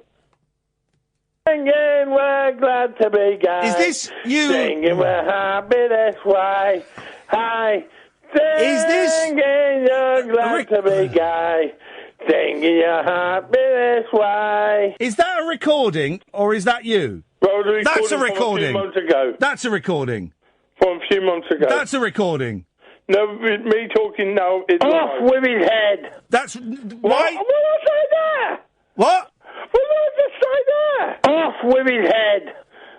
Oh, it's me talking about George Galloway again. So confused. So, which bit is a recording? Off with his head. That's a recording. Right. You saying that's a recording is a recording? No, the off with his head was a recording. So you saying... to be gay was a recording, and that recording was said it will be Fandabby-Dozy was a recording from earlier, and I'm apologising for that because you said 3 words and I said 5. Right, and you saying that's a recording, is that a recording? No, I'm apologising live. Okay. So at no point does a recording exist of you saying... This is getting very confusing. It's like an Abbott and Costello sketch. That's a recording. No, that was live. Right. Okay. I'm glad we've got that sorted out. Crying out loud. I want to talk pantos, Ian, because I went to the panto today, and things were going wrong. Is this a recording? No, this is live. Because you talked about panto the other day. I said I was going to the panto. Have you been to the panto? Yes, I have. I'll go with you.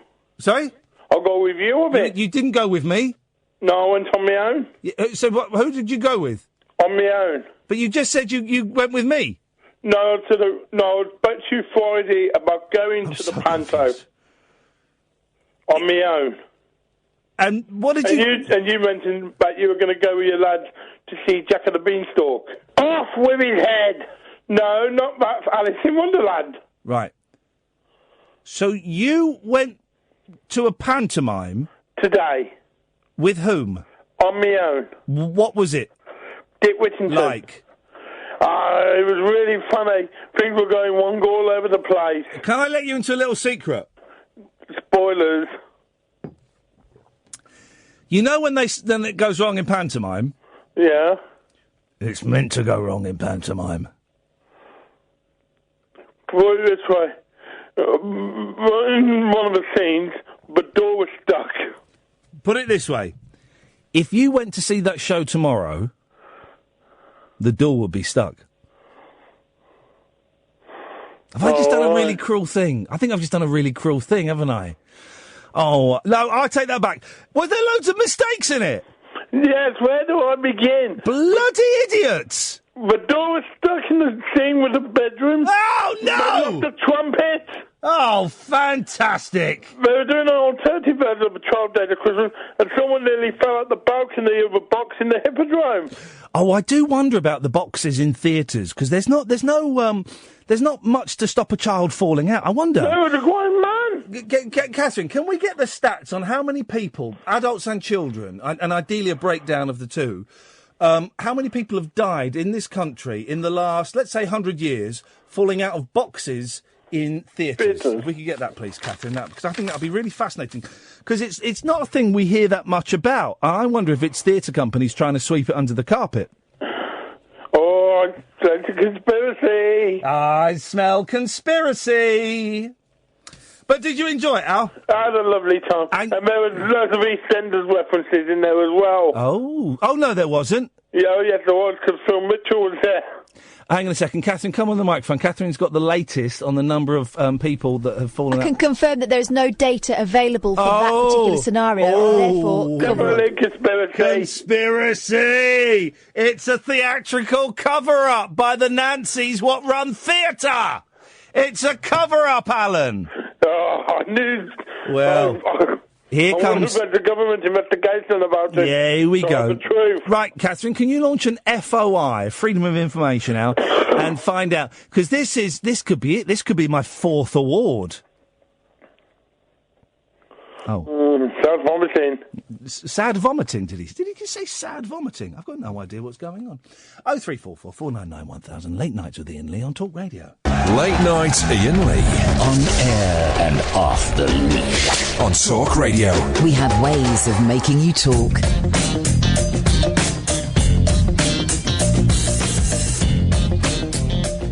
0344 499 1000 is the telephone number. If we get any breaking news about the various situations around the world that we think are, kind of relevant and important to you in your daily life, then we will, of course, let you know. But we've made the decision this evening that we're going to play Sock Monsters, which is what I do with my kids when I'm trying to distract them and make a lot of noise and entertain them. So we're going to do that. 0344 499 1000 is the phone number. Charlotte! Charlotte! Hello. Hello. That previous caller who's turned my head to mush. Alan Caddick, I think it was like stepping inside Alan Caddick's brain for 10 minutes there. I've got no idea what happened. Yeah, I know. How are you, Flower? I'm confused and I have indigestion, and I'm all right, thank you very much indeed. I'm going to see my friend Justin Dealey for lunch tomorrow. I've not seen him for over a year. Very nice. The J-Dog. We're going to hit a burger joint in Uxbridge and have burgers. Wow, sounds so good. Well, doesn't it sound so good? Yes. There we go. Yes. I get the feeling, Charlotte, you've got something important you want to get to. Me? It's about these nasty people that email you, contact you, Twitter you, or whatever. I think I've been overthinking again. I know that they're what they're doing when they send you these nasty emails. They're passing their angst and their anger to you because it makes them feel better. Maybe. Listen, when I'm feeling fine, right, when I'm feeling like flatline fine, it's all right and it doesn't have any effect on me. When I'm feeling good, then my wings are like a shield of steel and I can destroy them with a moment. But when I'm suffering from, when the depression kicks in and I'm weighed down by the illness, it kind of hurts, but I'm also well enough to know that it only hurts because I'm ill, you know, and they are kicking at the vulnerabilities of an illness. And you know, those moments pass and then I feel better and I feel pity for them. I mean, the fella that emailed us and the guy that sent me an email, a different email, saying, "Dear, all right, depressed boy." I feel sorry for them, you know, because they've got so little in their lives that both of them are jealous because they want to be doing a late night phone-in show on a national radio station, you know, and they haven't got that, and that's fine. And I've spent periods of my career angry and bitter and upset, not enough to get in touch with people and mock their illnesses, you know. I wouldn't do that, but that's what they choose to do, and so I pity them. I pity the gentleman that emailed this evening, and I pity the other broadcaster who's been having a go at me on Twitter. I feel sorry for them. And I wish them the very best of luck in their careers, and I hope they find a job that makes them happy, like I found this job. Yes. I mean, I suffer from depression and anxiety and a touch of psychosis myself. Oh, a bit of psychosis thrown in the mix. Beautiful.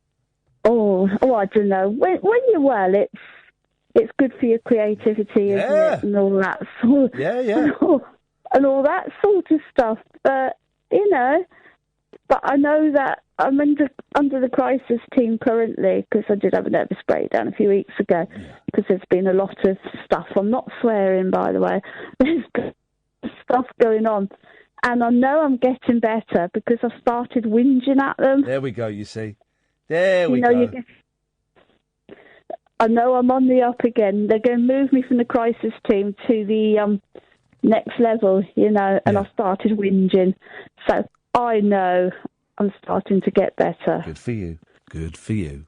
And what you don't need is to switch on the radio and hear people arguing and shouting for 3 hours and trying to scare everybody. And people that want that, go and you can find it. It's on other radio stations tonight. We're just sitting down and having a chat and seeing what comes out. Yeah. Hey, get this, Charlotte, right? So I'm in Costa today, right? And I feel a little bit guilty. No, it was Cafe Nero. That was it. Because I like the Cafe Nero loyalty card. Because you don't need with Costa, you get like a plastic card and you've got to sign in and log in. And I can't be bothered. With Nero, you get a little bit of cardboard and they stamp it. And once you get on the 10th stamp, you get a free drink. Beautiful. I can work with that.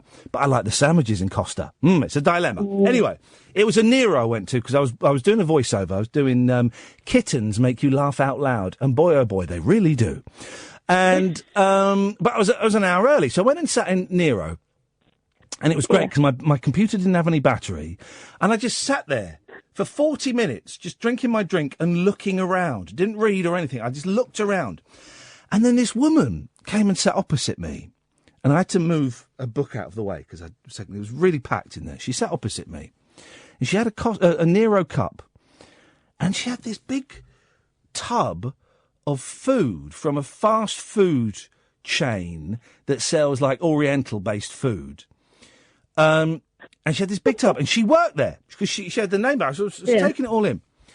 So she sat there, and I'm thinking, well, at least she's bought a drink from Nero because she's eating a lunch from somewhere else.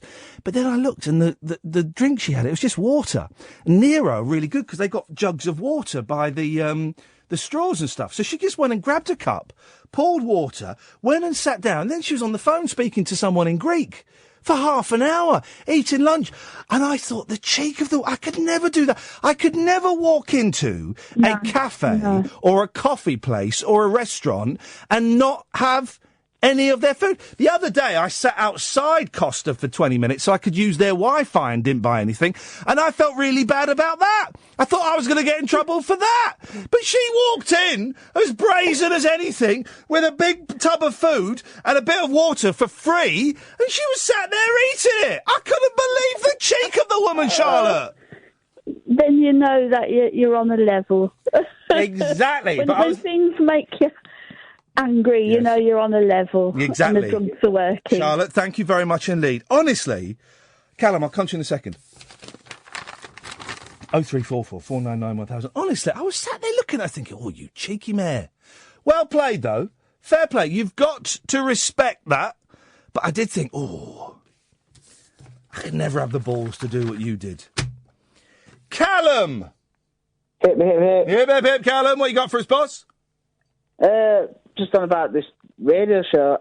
I did a weird thing last week. I thought I'll listen to 5 Live like I did last year to see what it were, and I don't know if I listened to it. The formality at BBC drove me insane, so I've come back. Well, hang on a minute, Callum. I don't know if we want you back. You're considered a traitor amongst our people. How many 5 Live shows did you listen to? Various ones through the day, but they're so boring and corporate. I like this show 'cause it's free-flowing where you talk about John Holmes is a bit like that. I don't know, Callum. I don't know if you're worthy of this show. Of course 5 Live was going to be boring. I thought I'd just test, and I thought... No, good for you. Listen to that. Good for you. Honestly, everyone should flick around their dial and try old stations and new stations and new presenters and presenters that they've not heard of for years. And everyone should, because there's so much out there. There's so much great stuff. There's more rubbish than there is good stuff, but the stuff that is good is absolutely brilliant. So it's well worth having a flick around. Callum, you are welcome back. You are the prodigal son. My arms and my ears are open for you, Callum. Any time you wish to speak with me, then spake thee shall. Spake thee shall. Spaketh awayeth, Callum. Spaketh awayeth. Oh, tell you something else. Yeah. I've not had some deliveries from Amazon. You've not had some deliveries from Amazon? No. And the format, I want 40 minutes to, I don't know whatever country it was. And it took forever, and just eventually, oh no, they're not coming, I'll do a refund. Oh, and you have to reorder them. After all that. So were they supposed to come today? About a month ago. Oh, Callum, why did it take you a month to chase that up, you pudding? No, I've been ringing them every week, but... I must remember, actually, this time last year, I was getting a right cob on with Amazon because my deliveries were all over the place. And you'd get an email saying, we tried to deliver, but we couldn't get access to your property. And I'm thinking, I'm sat in, there's no gate or fence on my property. You literally walk up to my door, and they were all full of chances last year. I'm hoping they've improved their delivery service somewhat, because last year it was absolutely awful. It nearly ruined Christmas. Doesn't seem like it. It's this time of year. It's all right rest of the year. Well, at this time of year, here's the thing, right? At this time of year, it seems the number of times there's been a delivery at the door, and I've opened the door, and it's just a bloke, or it's just a woman. Yeah. Once it was a kid. Yeah. Anyone can deliver these days. It was a mum was out delivering parcels with her kid. I was thinking, what the flipping hell is going on there? We're just kind of there.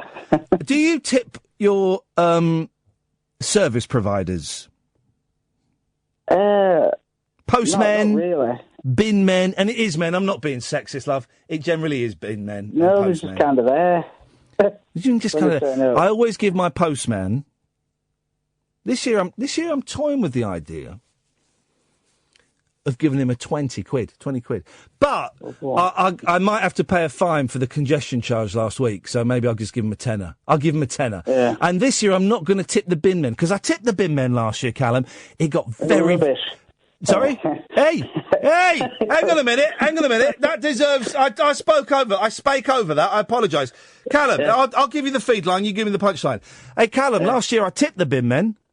And it was rubbish. Yay! Very, very nice.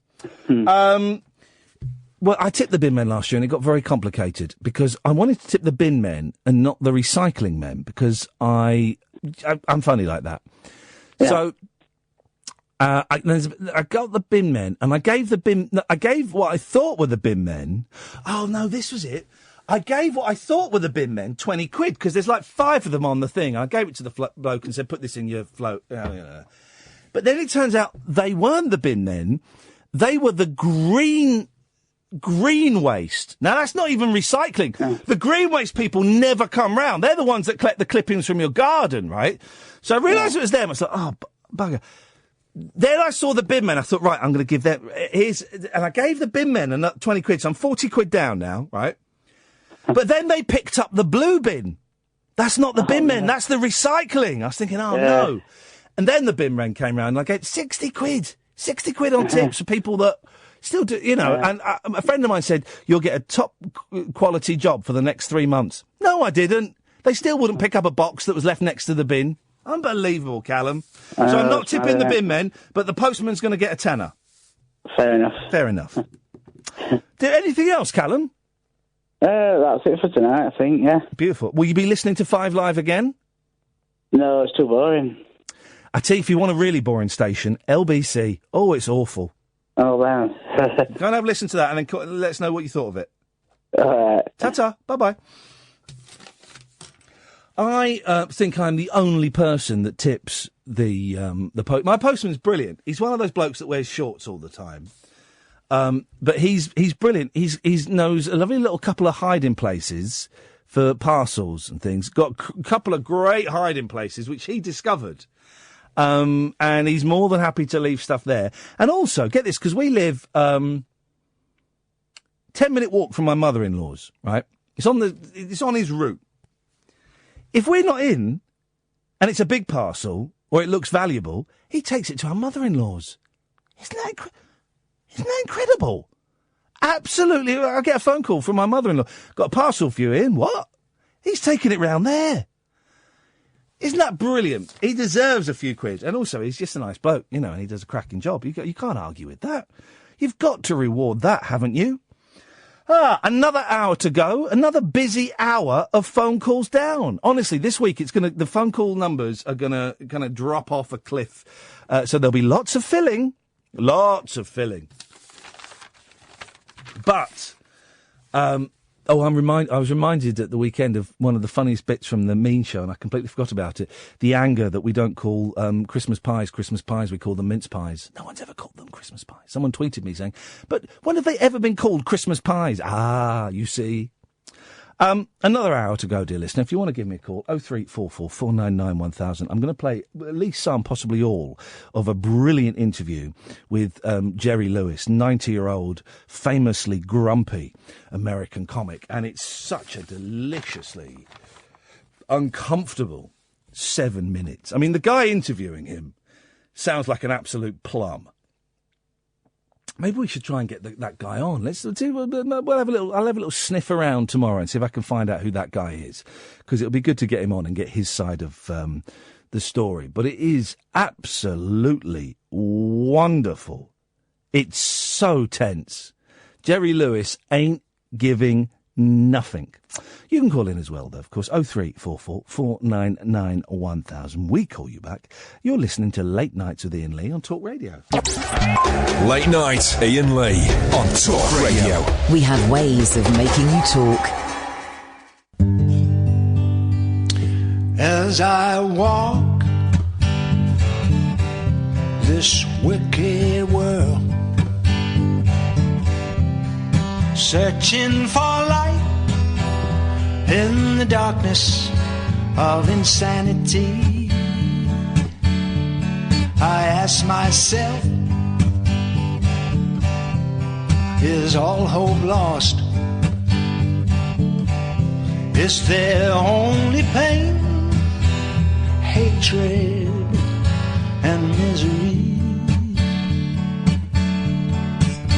'Cause each time I feel like this inside, there's one thing I want to know. What's so funny about peace, love, and understanding? What's so funny about peace, love, and understanding?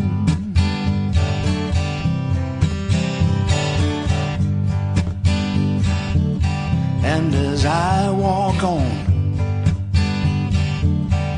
through troubled times, my spirit gets so downhearted sometimes. Where are the strong? And who are the trusted? And where is the heart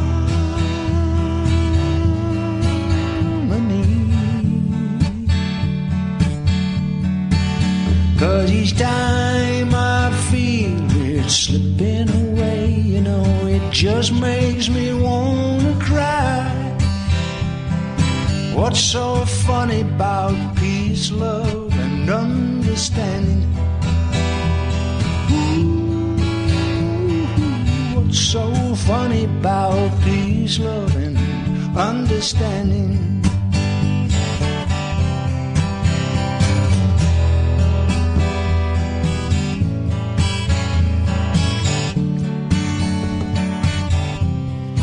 Where are the strong? Who are the trusted? And where is the harmony? Sweet harmony. 'Cause each time I feel it slipping away, you know, it just makes me wanna cry. What's so funny about peace, love, and understanding? What's so funny about peace, love, and understanding? What's so funny about peace, love, and understanding? I know I'm an old head. Understanding. An old hippie. And the world is... Understanding, sister. Miserable, isn't it? Right now? Understanding. I've got kids. My kids live in this world. Ah, God, I've got kids. And there's horrible, horrible people doing horrible, horrible things. Why do we need to add to the hate, though? And the anger? I guarantee that nothing has been revealed in the 2 hours we've been on air about the attacks, the attack in Germany and the murder in... well, let me go to my team. Catherine, producer, you've been watching the news? From your news outlet corner, has anything more been revealed about the attack in Germany or the murder in Turkey that would have an impact on my listeners' lives? No, so far lots of speculation, but there's no actual verdict as to whether that terrible lorry accident was an accident or an attack. It had Polish plates, is what we've heard. Right. So it's all speculation at the moment. And that's it, guys. And that's what you'll get on an incident like this. You'll get speculation. Anthony Glees, is that the gentleman's name? That's who I was referring to an hour ago when I said, "Who do you want us to get a terrorism expert?" We get, it's all guesswork. It's all guesswork. And all the guesswork is going to point to something quite horrific. Whichever way you look at it, a load of people have died and a load of people have been injured. And I don't want to play the guessing game. And so much radio, so much television news, is people guessing. It's people guessing. Brexit or Trump or I'm trying to think of something on the left so that it's not like I'm equating those with terrorism acts. Big news stories. Most of the time it's people guessing. Well, how do you think they will have reacted? What do you think's going on? What do you think would be going through their mind? I prefer to play Sock Monsters tonight, if you fancy it. Oh, look, the phones have gone absolutely nuts tonight. We may not get time for Jerry Lewis. We'll see. We'll see where we get to. Valentina. Good evening, Valentina. Good evening, Ian. How does it go? First-time listener? No. Long-time listener, first-time caller. Boom! That's what we're talking about. We've spoken before, haven't we? No, we haven't. Oh, there must be another Valentina, because I'm sure. I hope not. Well, there must be. Oh my gosh, I'm so nervous. Okay. How long have you been listening for? Oh, from the Lubbock days. Oh, really? And Ultimate Radio, yeah. Oh, flipping heck! Wow, look at your memory's better than mine. Oh well, I'm glad. And I was that teenager listening. Yeah. Like under the covers, listening to the radio. I was that teenager. Yeah. How old were you when you discovered me? No, because then I want you to guess my age. Then you're not going to be able to guess my. I may give it away. I'm not so good with women. Oh well, then you're 26. Yeah, I'll take that. Yeah. Why? What are you? 27. Hey, come on, come. Oh, I'm singing a Gary Glitter song. That's inappropriate. So you're about 15, 16 when you first discovered me. How cool is that? I love it. I love it. When I was at LBC, right, and it was a really straight station, and they got me there. David Lloyd gave me the job, he said, because our audience is primarily elderly Jewish women, and they're dying. We want you to attract younger people. And I'd have some people say, you've got kids listening to your show. And I'd say, yeah. And they'd say, well, doesn't that disappoint you a bit? And I'd say, no, not at all, because I was that kid once. I was that 13, 14, 15-year-old that discovered a radio show that spoke to me, and I'd sit in bed with the headphone, in the days when you got like one headphone in your ear, listening to the headphone. And so I love it, hearing that, Valentina, and hearing that 10, 11 years later on, you're still listening to this rubbish. Honestly, it fills my heart so much. So thank you for sharing that with me. Thank you. I feel like I'm talking to a mate. It's so weird. Oh, bless you. Well, in many ways you are, but please don't ever touch me if we meet. No, I knew you were going to do that. But honestly, hearing that young people, 15 isn't a kid, but young people listen to the show, honestly, it makes me so happy. And also because it's talk radio, speech-based radio. We're told that kids listen to Spotify or to Radio 1 or Heart or whatever it is. To get young people listening to a phone-in show, beautiful. Thank you, Valentina. Give her a gold pass. Whenever she phones in, she jumps straight to the front of the queue. I tell you what, I never want to call because it means that me calling today means that I can't call when you're having a new callers only night. Oh yeah, that's true. You've blown that one. Yeah. I tell you what. Well, you can. You got a golden pass. Golden pass will get you on a new and newish callers. I like the cut of her jib. I can't lie. Valentina, gold pass, it says on my screen now. Excellent work. That's Congratulations. fantastic. Merry Christmas. So I make it a good call now, Valentina. There's a lot riding on this. I'll try my best. Okay. So I'm about a week behind. I listen and catch up on the website. Oh, yeah. About a week behind. When I last listened earlier today, you had 2 golden tickets left for the New Year's. Oh yeah, for the New Year's show, we've got 2. We've still got 2. I must remember to give those away. Kath and I are going to be doing the New Year's Eve show Saturday. What's the date? 31st. Is it 31st of December? 9 till 1 through till 1 o'clock in the morning. Yes. Do you want to come? Yes, please. But hang on a minute. You're a young woman. Okay. Oh gosh, here we go. But I'm a sad young woman. I'm youngish. But you must have something better to do on New Year's Eve than come and sit in on this rubbish. So, can I come or no? Yeah, you can come, sure, why not? Why not? Listen, right? We're in Waterloo. You've got to make your own way in. Yeah. You've got to make your own way out. There'll be no cabs. Okay. You bear that in mind? I'm from London. I know how London works. All right, but on New Year's Eve, everyone forgets how London works on New Year's Eve. There'll be nothing. And me and Kath, once the show is finished, we are out of here. We ain't giving nobody no lifts. We ain't doing nothing. So bear that in mind. Do you still want that golden ticket, young lady? I still want that golden ticket. Oh, fair play. All right. If that can't dissuade you, then I look forward to seeing you in a couple of weeks. Okay, fantastic. Nice one, Valentina. Thanks a lot. All right. Take care. Bye. Didn't she sound bored at the end? All right, yeah, bye. Downgrade her to a silver pass. She's still got the golden ticket to come in. It's confusing now.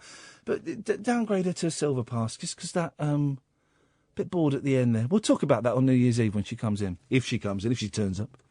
0344 499 1000. Late Nights with Iain Lee, Talk Radio. Late Night, Iain Lee on Talk Radio. We have ways of making you talk. No. Adrian!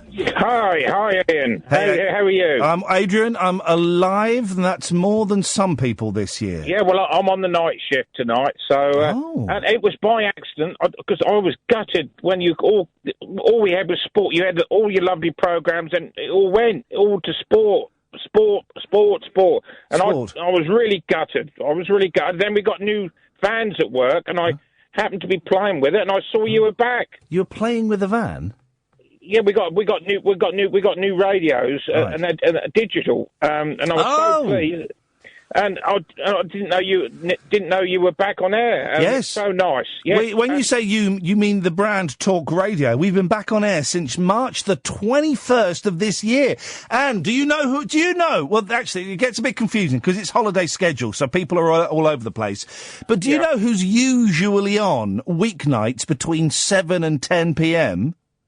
Is it Mr. Whale? Yes, James Whale and Ash. Yes. Those idiots are back together. He was on when I last was on. And I guarantee, Adrian, he'll sound exactly the same. He's not changed the act one bit.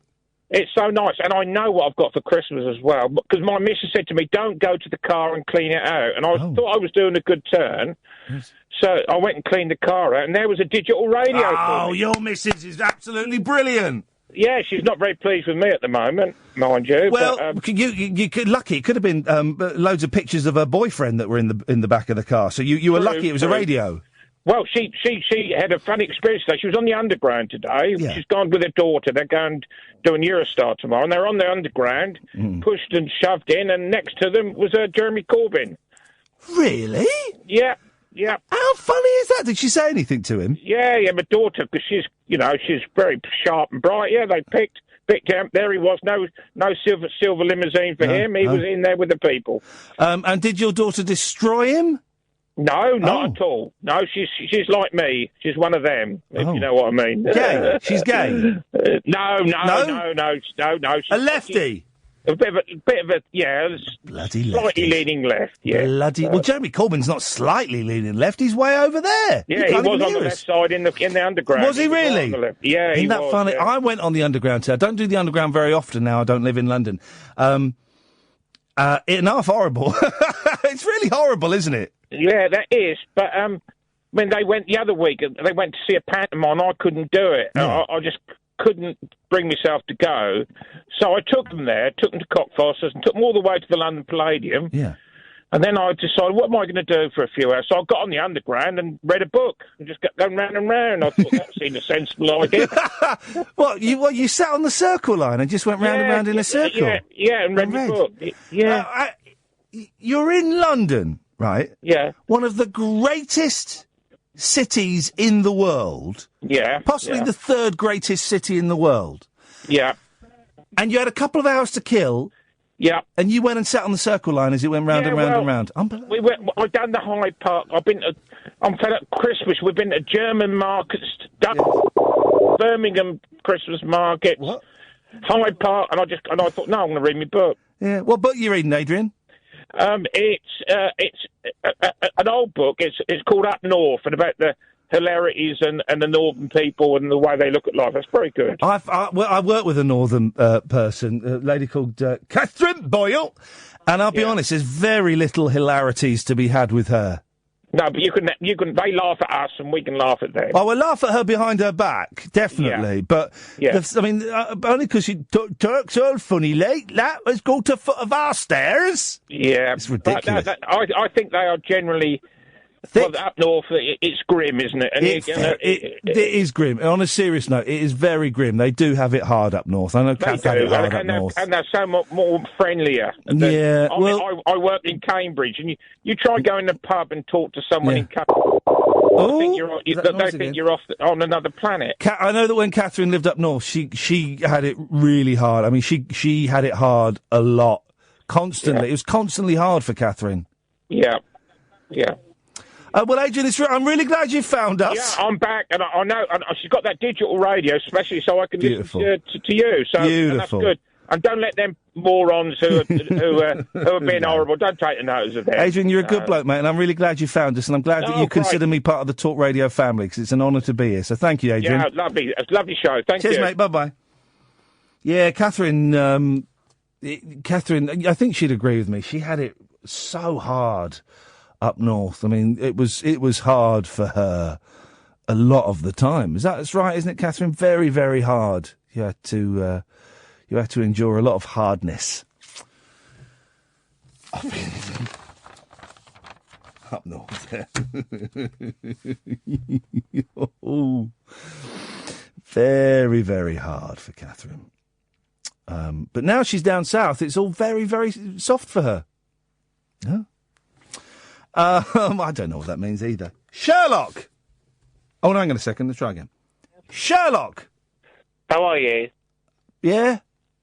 I'm here. Yeah. How are you doing? Yeah. Do you mind if I challenge you on a couple of things? Please do. You just said we're one of the greatest countries in the world. No, I didn't. You did say that. No, I didn't. I've written it down. That's not what I said. I can tell you what I said, but that's not what I said. So I was going to ask you how you quantify that. Well, but Sherlock, that's not what I said. I totally wrote it down. Well, read it out. No, hang on. I am on your side. No, but read it out. One of the greatest countries in the world. Yeah, not what I said. I swear to God, that's what you said. You could ask me what I said. Okay, what did you say? One of the greatest cities in the world. Oh, okay, yeah, actually, that's right, yeah. Yeah. Oh, I hate you so much. I know. I would say with probably the third greatest city in the world. Okay, but let's backtrack. Yeah. Can we do that again? Of course we can. Let's go to Sherlock. Evening, Sherlock. Hip, hip, hip. Yeah, hi, how are you doing? Yeah, I'm good, thanks, man. I'd like to pick you up on something you just said. No, we're not doing pickups tonight, sorry. Apparently you said... No, we're not doing pickups tonight. We're not doing pickups tonight. Oh, okay. Let's try again. Let's go to Sherlock. Hip, hip, hip. How are you? Yeah. Anyway, can I... so let's forget all about that. No, do it. Go on, do it. Go on. We'll do it. One of the greatest cities of the world. Yes. I would say one of the greatest. Probably third. What would you base that on, though? The amount of fun I've had in a city. No, honestly, it's not a trick question. No, I know, and that's kind of the best answer. That's kind of the best answer I've got. The most fun I've had in a city. Would you like to know my economically? That's worth nothing, is it? Do you mean it's but well? I mean, no, it's personable, isn't it? That's what I mean. Yeah, it's very. Well, no, you don't know what personable means. Personable. Yeah, means, I do that. No, you well, don't. It means what it means to you. No, personable means likeable. Like Ed is very personable, but he's also a bit of a knob. So yeah, I made myself laugh with that one. If there's anyone you could describe as a knob, it's certainly not Ed. I'm not even ringing up about London. No, well, you are. You think we're talking about... You started it. Yeah, exactly. Right. The most fun I've had in a city, right? So... no, is that what we're doing? That was my criteria. All right, should I tell you what the best cities are? Well, on the basis of what? On the basis of what I think. Oh, okay, so it's personable, right? Okay, yeah. No, okay, not personable. No, personable means likeable. Go for it. Number 3, London. Number 2, New York. Number 1, Tokyo. Yeah, now, but you disagree. Haven't been everywhere, have you? Disagree. Yeah, but you haven't been everywhere. I've been more places than you have. Do you want to play place poker? Do you want to? Why do I feel like you're being so aggressive? Do you want to play? Why are you starting on me? Place poker. I feel like you're being aggressive. And do you want to play place poker? Kath, come and join me. No, how about we talk about why I called up? Well, you called in about this, you pudding. Well, no, that was just like something that I just thought I'd bring up. That was your hors d'oeuvre.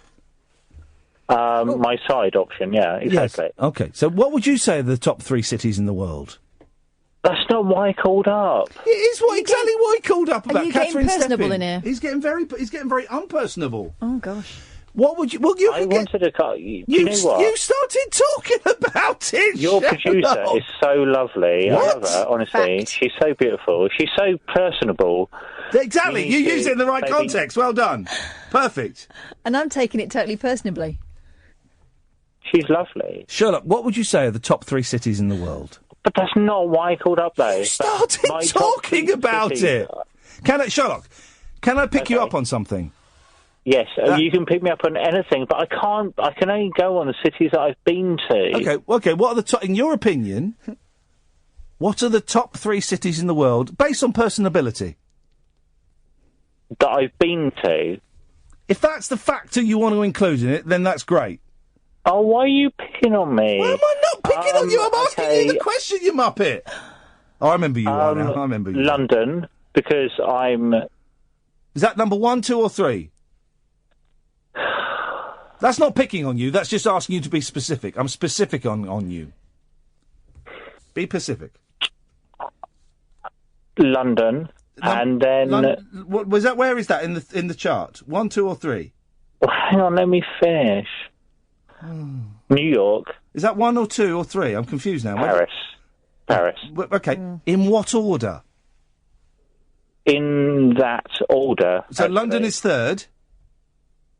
No, Paris is third. Right. Why would you put London as the best city in the world? Bit rubbish.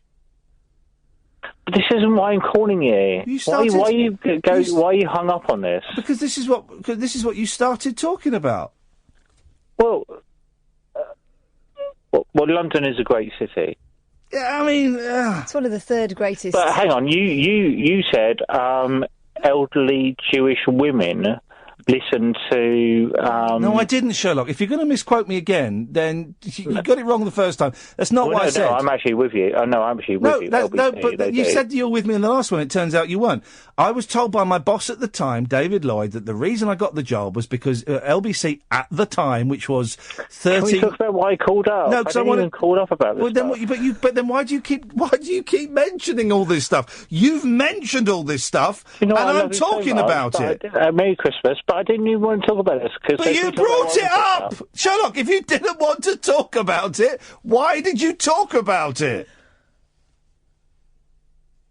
Well, because I knew I could beat you, and I just have. So beat me at what? Beat me at what? Being a massive bellend, yes. Yeah, you won that competition, hands down. In your face. You'd love that.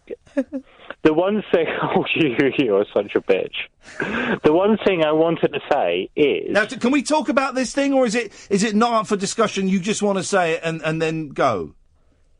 Is this the thing you're about to say... Is it something we can talk about? Discussion. We can discuss this. Okay, right. You probably won't discuss it because I would challenge whether you're up to it. Okay, well, I would challenge whether you're up to. I would challenge whether you're up to a conversation, judging on the last 10 minutes. Sherlock, go. Oh, how could you say? Oh, you are so antagonising. You've misquoted me twice.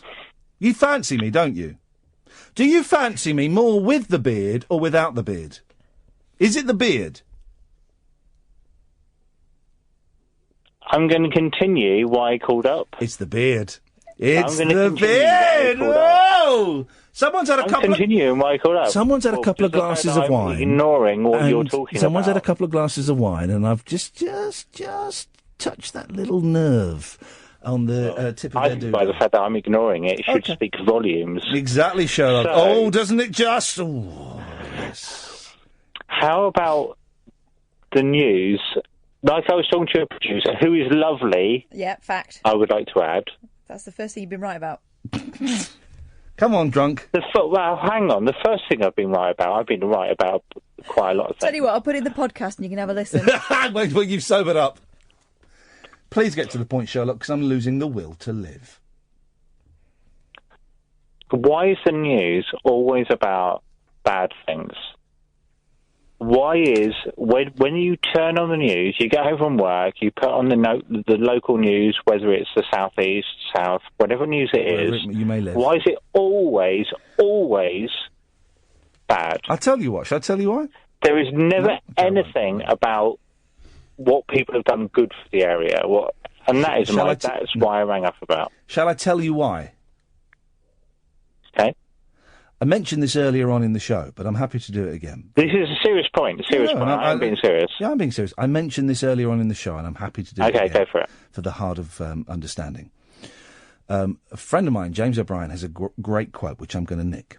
And God, is he a friend of yours? I'm going to stop crediting it to him afterwards. You need to get better friends. I don't criticise your friend, Sherlock. Well, actually, that's a good point. That's a fair point. Can you stop sparking that fag up, or whatever it is? Thank you. Oh, God, is it that loud? I just read you like a big gay book. How do you know I'm homosexual? That's a bit offensive, isn't it? Are you homosexual or not? Yes. Thank you. He says... This is you're listening to two very sad, unattractive men flirting with each other, Catherine. Well, it's the same as what happened last time. Yeah, exactly. He says it's easier to sell tickets for the... How do you know I'm unattractive? Sorry? Are you denying You just called me unattractive. Are you denying it? I bet you're hot, aren't you? I'm so hot. Oh. Anyway, carry on. It's easier to sell tickets for the ghost ride. What do they call it? Ghost train? The ghost. It's easier to sell tickets for the ghost train than it is for the Speak Your Way. So let me get this right. Hello? You're quoting now James O'Brien because you haven't got your own lines yourself. No, Is this because his succinct line sums it up perfectly. And if you listen, you'd Oh, understand. okay, that's fine. It's easier to sell tickets. I think it's fair to quote somebody like Churchill. Well, Churchill wasn't talking about But when you need to start quoting James O'Brien. Well, if you you're listen, classing Sherlock, him as- if you weren't so rude, you'd listen and you'd realise that this little short sentence. Do you know I'm so sitting back and listening. Sums to it up perfectly. Okay. Okay. Take your hands out of your lap. He says it's easier to sell tickets for the ghost train than it is for the Speak Your Weight machine. Are you bright enough, nay, sober enough, to understand what that means? No. Well, you're an idiot, Sherlock. Thanks very much for calling. Late night, Iain Lee on Talk Radio. We'll get you talking.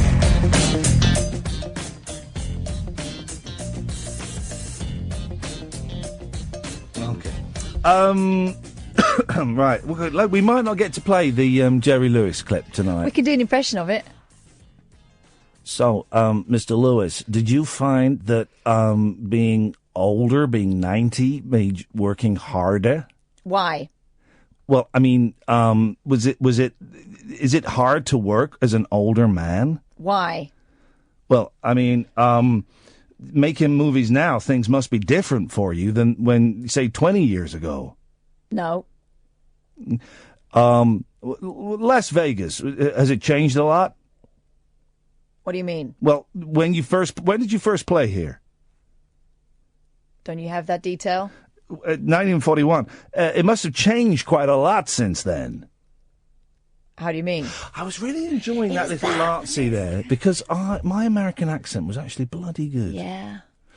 We will play. I don't feel like because it was so brief. I couldn't really inhabit the character the way I'd like to. Let me play a bit of it. We might not play all of it, which is good because we've got loads of calls. Dennis, Lee, Russ. I will come to you in a minute. Dennis wants you. Oh, you've had it. Oh, did he have it hard up north? Well, it was a different era, wasn't it? That was acceptable. Right, have a listen. Have a listen to a bit of this. This is Jerry Lewis, not Jerry Lee Lewis. Jerry Lewis being interviewed by the New Yorker. Have you ever thought about retiring? Why? Was there never a moment? Why? You got it. Okay, thank you, sir. Oh, yeah, thank you. There we go. People doing. Why not you doing it? No, not at all. No. Here we go. Seven painfully awkward minutes with Jerry Lewis. Here we go. We're doing a feature on people who are still working in their 90s. Have you ever thought about retiring? Why? Was there never a moment that you thought it might be time to retire, or you would want? Why? You come from a generation a little older, and I think of Bob Hope, George Burns, Sinatra, people you knew, many of whom didn't want to or never retired either. Do you see similarities with them? None. None? What do you think drives people like you and them to want to keep working? Because we do it well. And how about what's different about performing now for you than say 20 years ago? How is it different for you? It isn't. Not at all. Not at all. Have you made any? Do you have to make any concessions to being, older in your performing, or does it? How do you keep the material fresh for yourself? By working at it. You've had a number of health issues over the last few years, as many people your age do. Anyone that's 90 does. Anyone that's 90 does. Continuing to work, does that actually help you get healthier? Does being sort of busy and engage. Do you think that actually helps you get healthier? No. Do you think it hurts? Like, do you think? No.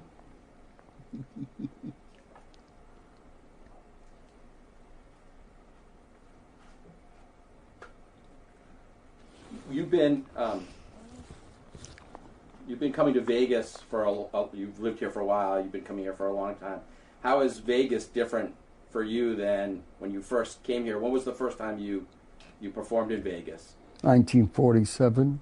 Well, can you tell me what Vegas was like when you first showed up? It's not. It's the same.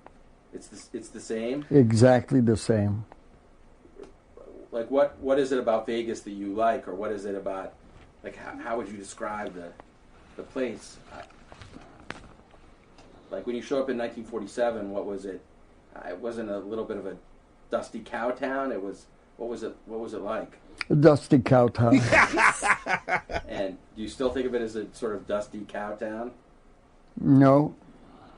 And how about, is performing in Vegas now for you different than it was then? Like, just either the mechanics or the size of the... No. Not at all? And how about, what's your audience like? You know, now you're still performing, you're 90. What's your audience like? Who are your fans? Are they different than they used to be? No, they're still the same. But you must have younger fans who... Some are younger. What do you think it is?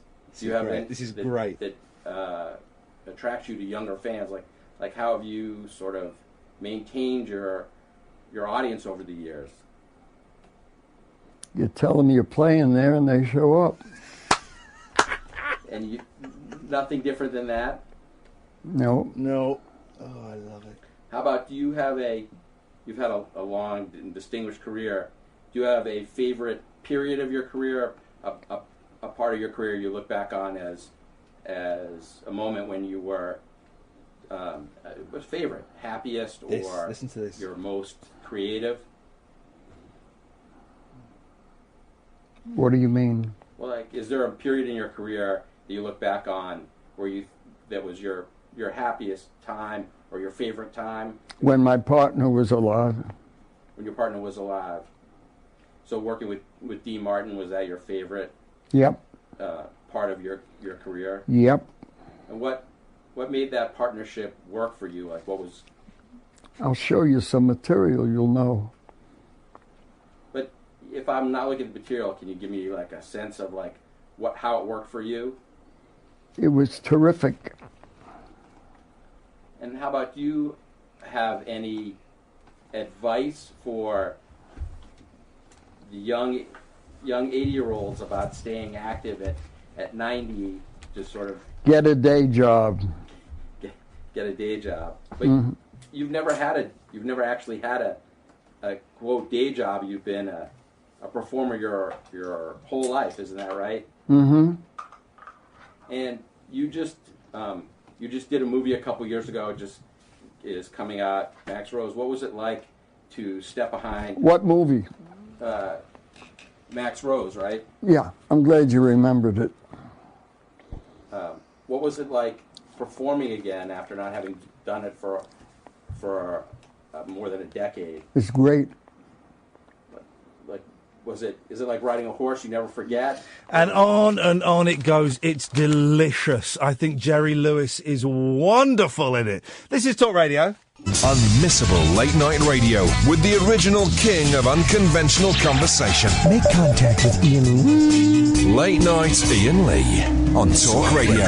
We'll get you talking. And why? I don't. Okay, Alex. You know exactly why. Alex, I stand by everything I said in that clip. I think you're an odious, bitter, jealous little person who, when I left the BBC, did everything within your power to create more trouble there. We know the phone calls that you made and the threatening emails you send me constantly. We know all of these things, Alex. Alex, you don't scare me. You are nothing. Go and talk to one of the Nolans. Go and review a pantomime show, for goodness sake. I stand by everything I said in that clip. And you called in as now we're out in the open. Let's say it.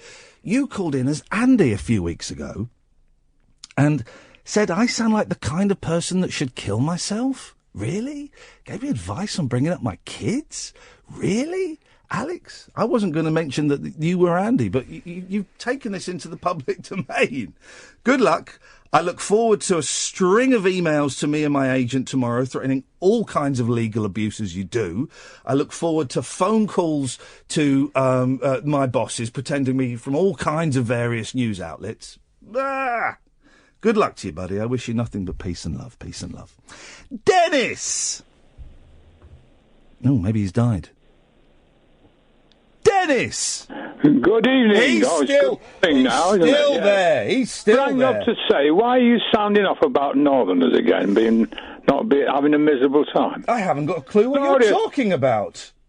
I had a glorious time, and I bet Cass did as well. Up north? Yes, because we used to look down and say, Christ, when you get down to Watford, you fall off the end of the earth. I didn't, because I was only 9. Well, I was a lot older than that, of course, but I had a glorious time.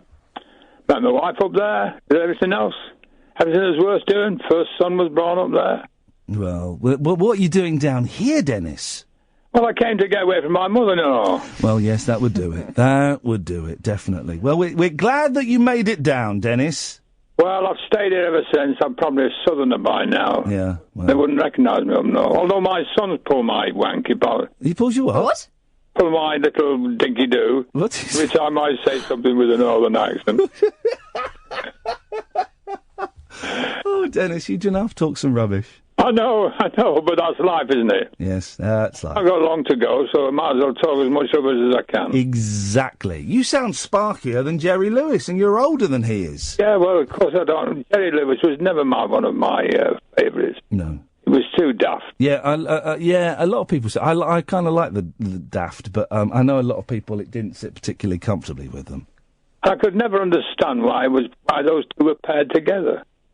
Because Dean Martin wasn't a particularly good singer. No, but he was a bit of a lad, wasn't he? Especially when he had a glass in his hand. He was very much of a lad. Yes, they both. I think he actually drank anything. I think it was supposed to be water in there. No, I think he drank a bit towards the end. Oh well, that was a different mass, isn't it? I mean, I've just bought some mead. Would you believe? Oh, look at you monk! Mead. I've never tried it. I'm going to have a go. Is that to wash the Ferrero Rocher down with? No, I'm not having those. I'm getting as many as I can. I'm giving away 2 at a time now. Well, good luck. Good luck, Dennis. I look forward. Are we going to speak to you on New Year's Eve? I would hope so, yes. Lovely, yes. Lovely. We used to call first footing. Yes, you've told us this already. So I shall be first footing in the back door, back in the front door. You'll have a bit of competition with Alan Caddick on that front, but let's see how it goes. All right, dear. All right, Dennis. See you later on. Ta-ta. Bye-bye. Bye-bye. Tatty bye. Russ. Good evening, Russ. Good evening. Good evening, Russ. Merry Christmas. Yep. And all that. And all that. And all that. What you got for us? I rang up about sex robots, but I don't really got time. She's busy. Sex robots? Why are you obsessed with sex robots? Well, I was listening to Howard Hughes. Oh, yeah. Last night. Yeah. And he touched on the subject, and I'm a big fan of the TV programme Humans. I don't know if you're familiar with that. I've seen the poster on a bus. Oh, it's good, mate. It's real good. Yeah. Yeah. And there's a rather nice synth, as they call They're them. not robots in that. You know that they're real people acting the parts of robots. Are they? Yes, it's people acting the parts of robots, yes. Oh, well, we can just pretend anyway and imagine. We can imagine. Why would you rather pretend it was a robot or not an actual woman? No, I just thought it was I think it's an interesting subject to talk about, really. Mm-hmm. When we get to a point where robots are that sophisticated, you know. Yes. It opens a can of worms, several cans of worms. Yes, well, if they could probably put a can of worms down there if that's what floated your boat. True. Steady on. Hey, I'm still getting over this cold. There we go. Everyone's how do colds spread all over the country in one fell swoop? I don't know, it's I more know of a this. flu. Go on, Catherine. I know this. I was talking to a nurse friend of mine. Yes. And she said it's because we've had mild weather. The cold kills off the germs. You know, cold temperatures kill off the germs. And because it's been mild, it's been incubating. Oh, I see. That's how it works. Yeah. Very, very nice. And dirty, filthy swines coughing and spluttering everywhere and not washing their hands. Wash it. Yes, go on, wash your hands, Russ. Did you like the new Star Wars Rogue One? I thought it was all right. Yeah, it was good. I enjoyed it. I mean, the boys loved it. Oh, you take your lads. I bet that was good. Did you take them last year for the Force Awakens? Yeah, of course. Did you? Oh, nice. It was a 6-year-old's birthday party when we went last time, and everyone was dressed up as Star Wars characters. It was dead good fun. Oh, nice one. Yeah. That's good. It's nice. Great memories. Yeah, it's nice. I was saying to a friend of mine, it's nice being able to share a big moment in pop culture with them, like a huge phenomenon like Star Wars with them. It's very special being able to able to share that with them. They'll remember that for years to come, mate. I personally enjoyed this one more than the Force Awakens, to be honest. Well, the Force Awakens was good, but it was just Star Wars. It was just the New Hope, the same story, but with a bigger Death Star. Yeah. And, I did enjoy it. They have all the things. What you want? You want battles? Check. You want bad relationship with Dad? Check. You want funny camp robot? Check. You know, they all follow the same formula. It's a great formula, though, mate. It's a great formula. May the formula be with you, Russ. I've got to say, for me, the best was the final scene. It was almost like a slasher movie. Yeah. I'm going to cut you off now. Because you can't say there's big battles at the end. Well, you anticipate that, but gosh. You know that was going to happen, but you have to be careful, Russ, because people haven't seen it yet. People haven't seen it. It's only just come out, isn't it? Hey, here's the thing, right? So I enjoy watching The Apprentice on Thursday evenings. Yeah. The final was on at the weekend. Yeah, and I hadn't seen it. And then one of our colleagues down at Virgin decided to tweet about it with a picture of the winner. Well, I knew she'd won because it got mentioned 3 weeks ago that she was the winner. I managed to avoid that. But my bad. I don't think you can expect to have people abiding by spoilers. Something like that. 24 hours. Why? Here's the thing, right? Why? Because I saw it was on at the weekend, and maybe was it Sunday night? Yeah. I think they tend to do that. Yeah, and I thought, it's a repeat of Thursdays. I started watching, it was the intro, they've been whittled down to... And I thought, now, I'll watch this, I'll watch this on Thursday at work with Kath. So I turned it off. And it was the real thing. It was the actual real thing. So I was gutted. So I didn't, hang on a minute, I'm just trying to... How do you take a screen grab? That's how you do it. Yeah. That's how you do it. There we go. Screen grab. And then... I'll go and pop that email in my file. Give it to the legal team. Give it to the legal team. Yeah. Let's... screen grab. Beautiful. Look at this. It's nearly the end of the show. Flippin' heck. Nearly the end of the show, dear listeners. What a load of calls we had tonight. I was expecting it to have fewer calls than we got this evening. We've had loads of them. It will drop off as the week progresses. I guarantee you that much.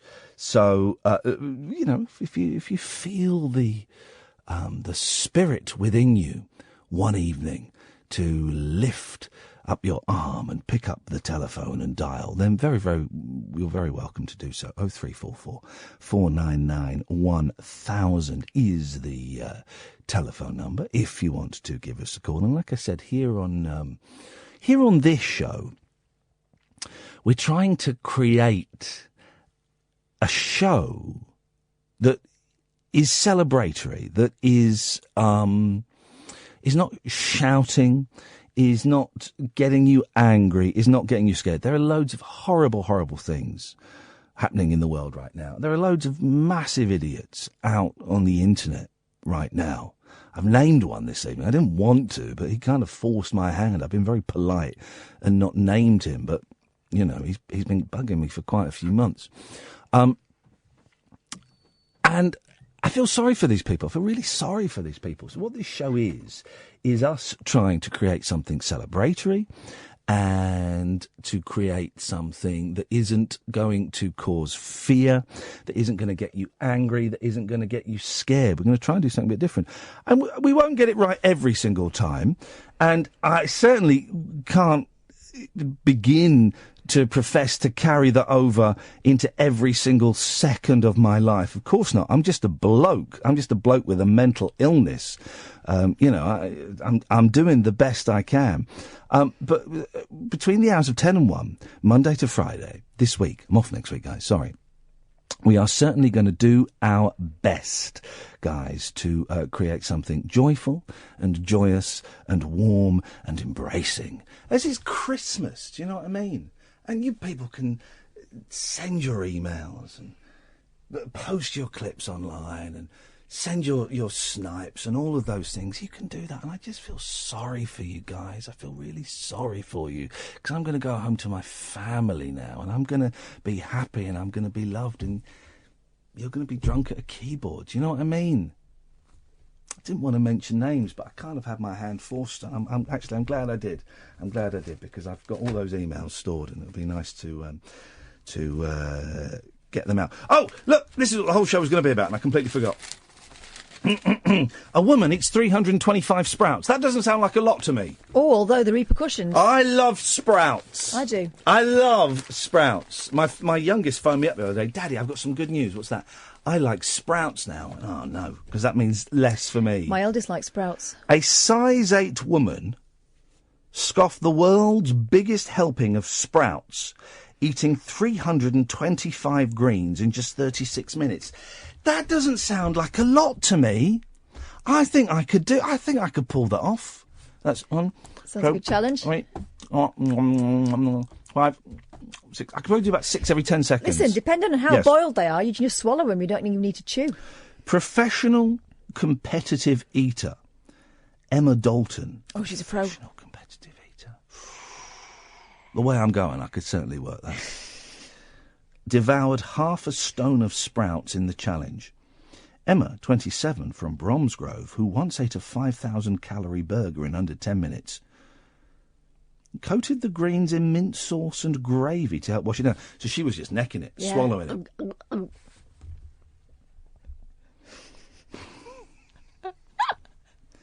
She said, sprouts aren't my favourite part of Christmas dinner, but if they are cooked right, I'm happy. I don't expect she eats her Christmas dinner in the same style as she does when she's doing a competition. It'd be gone in 60 seconds. She just covers it in grease and mint sauce and it slides down her neck. What a delightful woman. And there's a picture of her eating a sprout. Windy, though, later. Yeah, exactly. Flipping heck. Open a window. You wouldn't want to be downwind of her, for crying out loud, would you? I can think of better places to be. Jeremy Lewis. Oh, we didn't talk about Passengers. Oh, we went and saw probably for the best. Yeah, maybe we'll talk about it tomorrow. We went to a press screening of the new sci-fi movie Passengers, and I didn't expect it to be brilliant, but then I saw a trailer at the weekend at the Star Wars film, and I thought, oh, actually, it looks all right. Flipping what a stinker! Think Emma's bedroom. Oh God! I mean, 2 hours of not really very much going on. I was willing them to die. Yeah, I did want them to. I did want them to die. I was kind of hoping they would die. Guys, that's it. That's your lot. Don't forget, on Wednesday's show, we have Leonard Nimoy's son, Adam Nimoy, who's made a brilliant film called For the Love of Spock. I thoroughly recommend you go and watch it tomorrow. If you've got an hour and a half, it's on Netflix.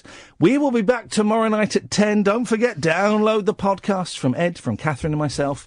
Ta-ta! Christmas on Talk Radio. Would you like to pull my cracker? We'll get you talking.